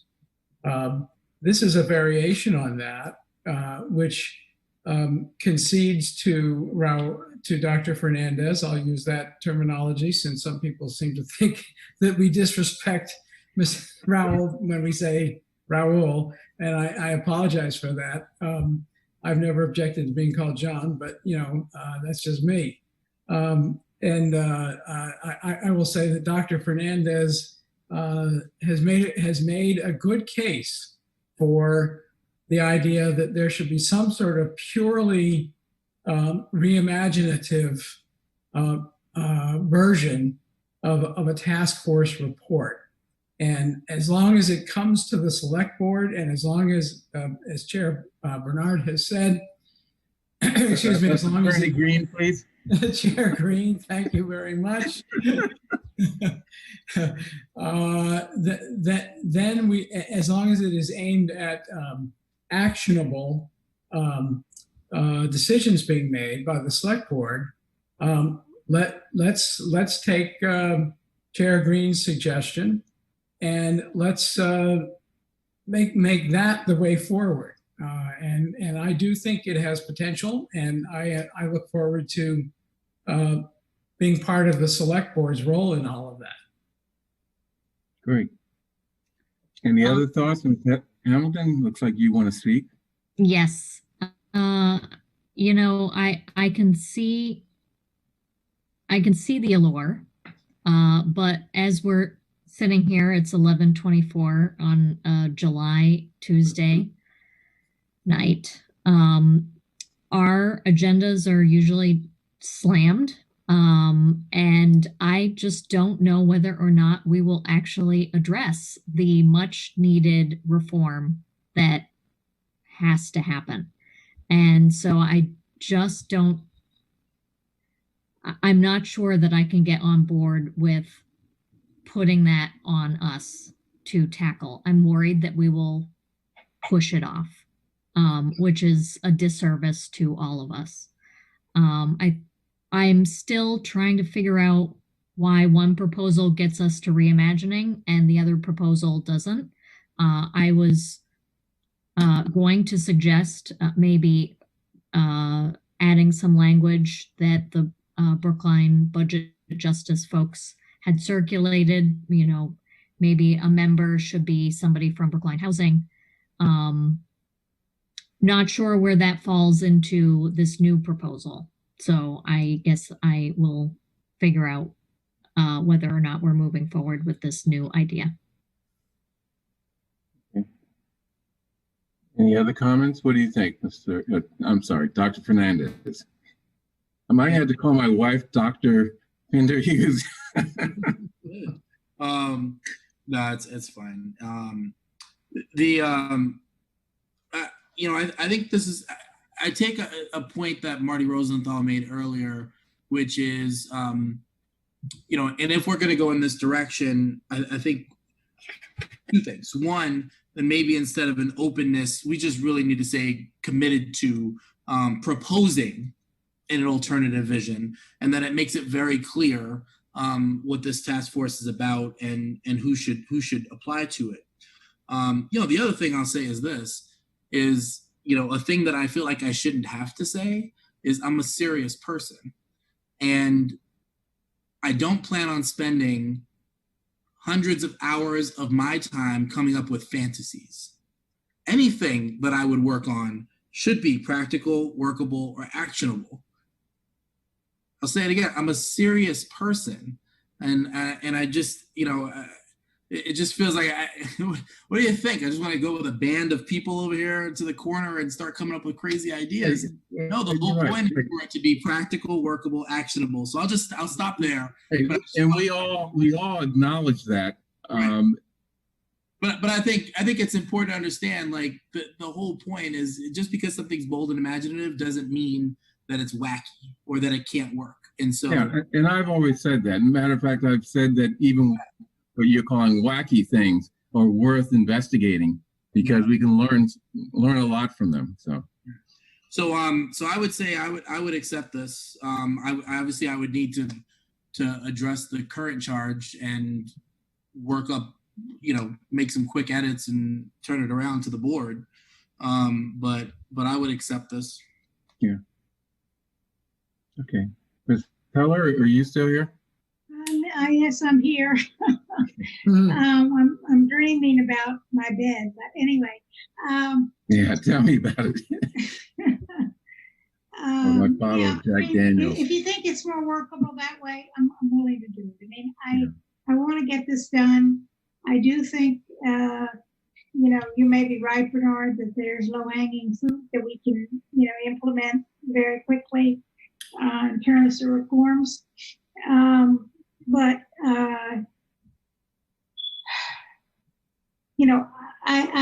like the idea of having community input. And this community is varied. It's got a lot of different people, a lot of different opinions. So we can't hear them all, but I think it's a good idea to have, so that's the only thing that bothers me about splitting it up, is that I think it's important for people to understand what each other is saying, and basically say, okay, well, why can't this work, or what is your objection to that, or why? What other ideas can you think of that would be a substitute for X or Y or Z? And I think that's what the dialogue is important. And that's what we give up, to me. But I'll vote for it if that's what members, if other members think that's where we should go. I'll support it. But I do regret that we're not going to be able to have the dialogue. Except, Ms. Heller, Rahul is on the board, so the dialogue is going to be inherent in our meetings, and when we bring up issues, from his task force, or that we've found what I'm calling low-hanging fruit, or maybe even high-hanging fruit. That they'll be discussed, and we'll even have hearings on these things. So I don't think that's really a problem. Well, I wasn't thinking about it so much in terms of that as having, the task force that is focused on these issues, talking with one another, asking each other questions, listening to people talk about what things have worked in other communities, that kind of stuff. But I want to move this forward. So what's the best way to do that? I think if we're going to do that, we should probably task Dr. Fernandez and Chair Green with the, collaboratively coming up with this model. and present it to us next week for a vote, and then we'll just vote. Okay.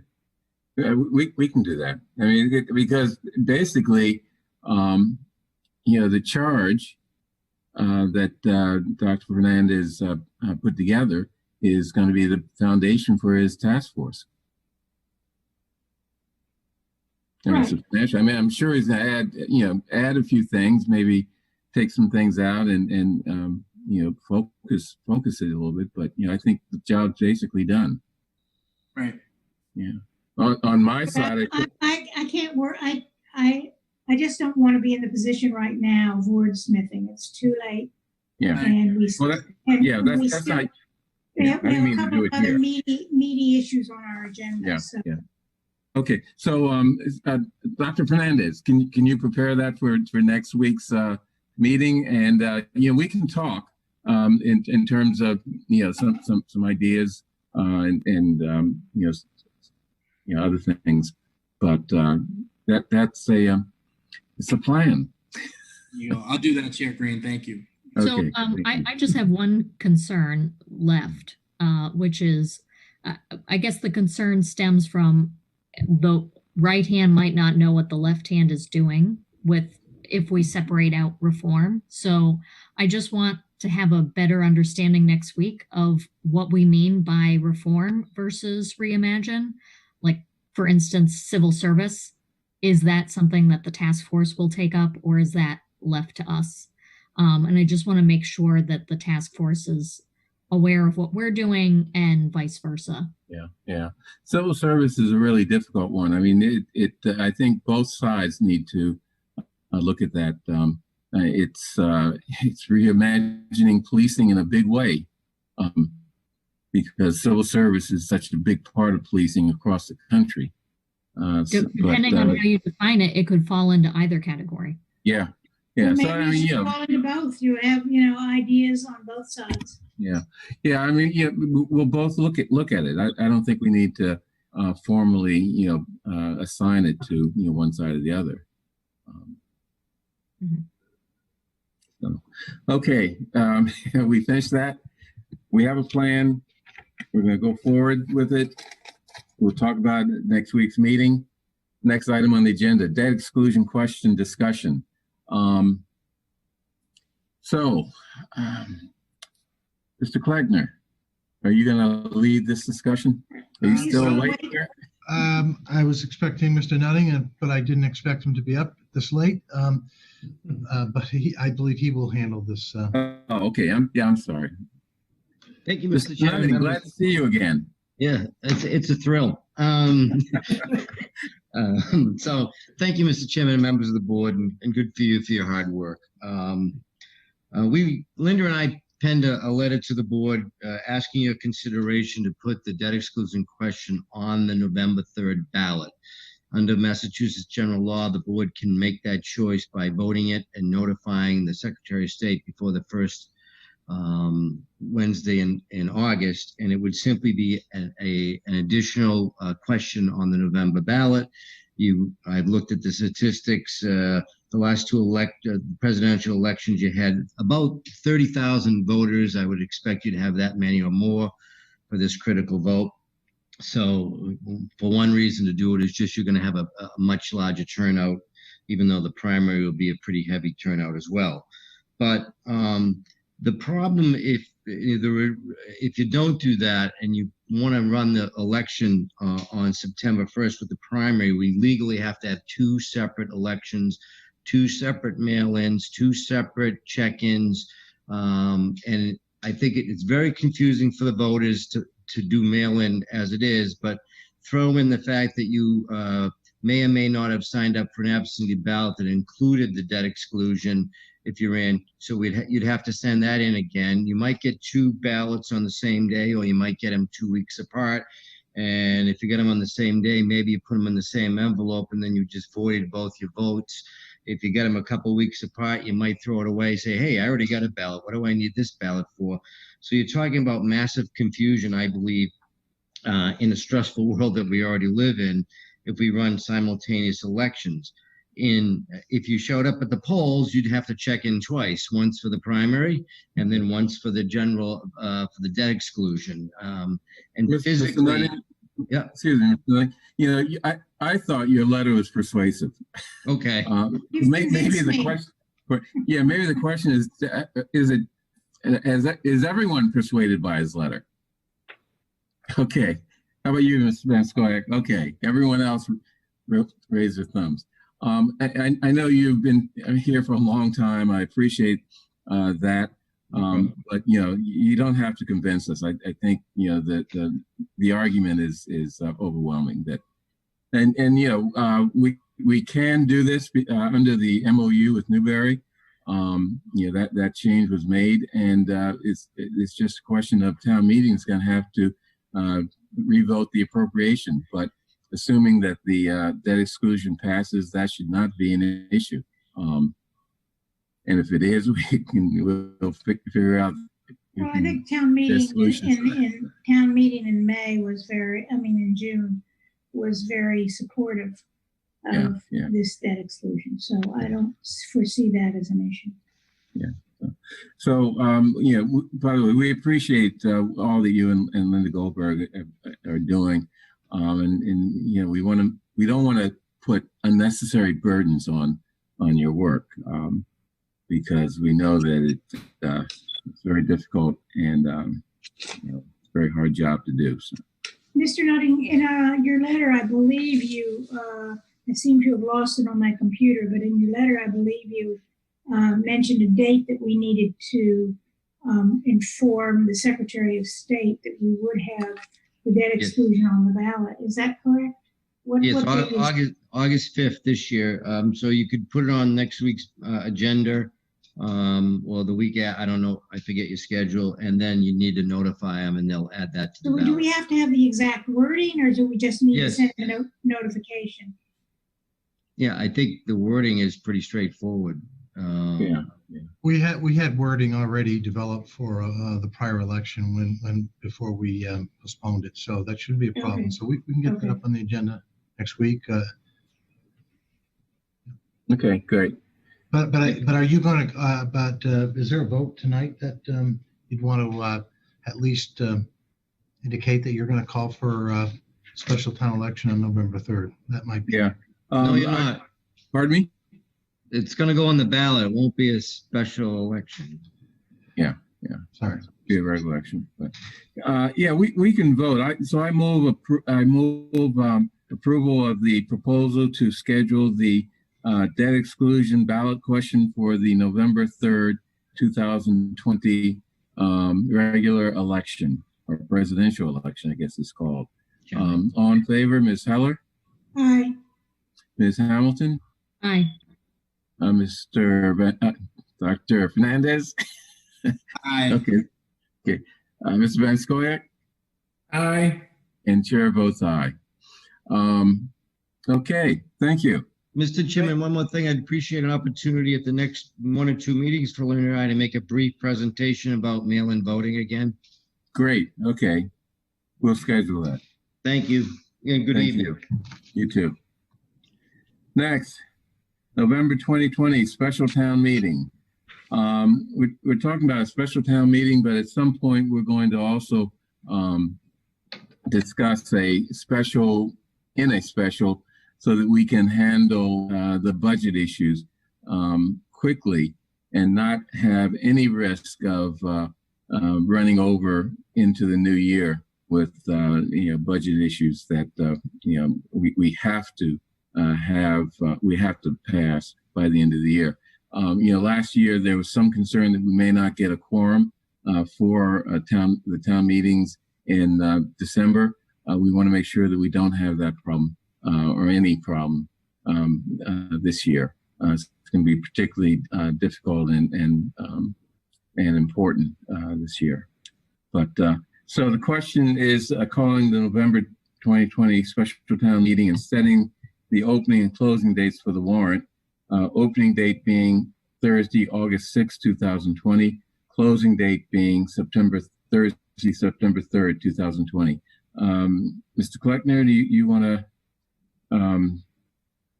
discuss that or? Not really. This is the special town meeting that the town has every year. So it's called the special town meeting, but it really is the second part of our traditional annual town meeting process.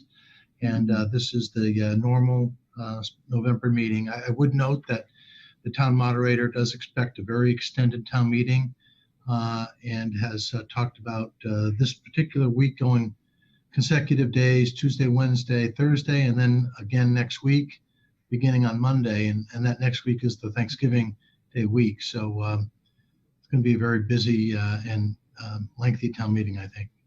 Mm-hmm. Yeah.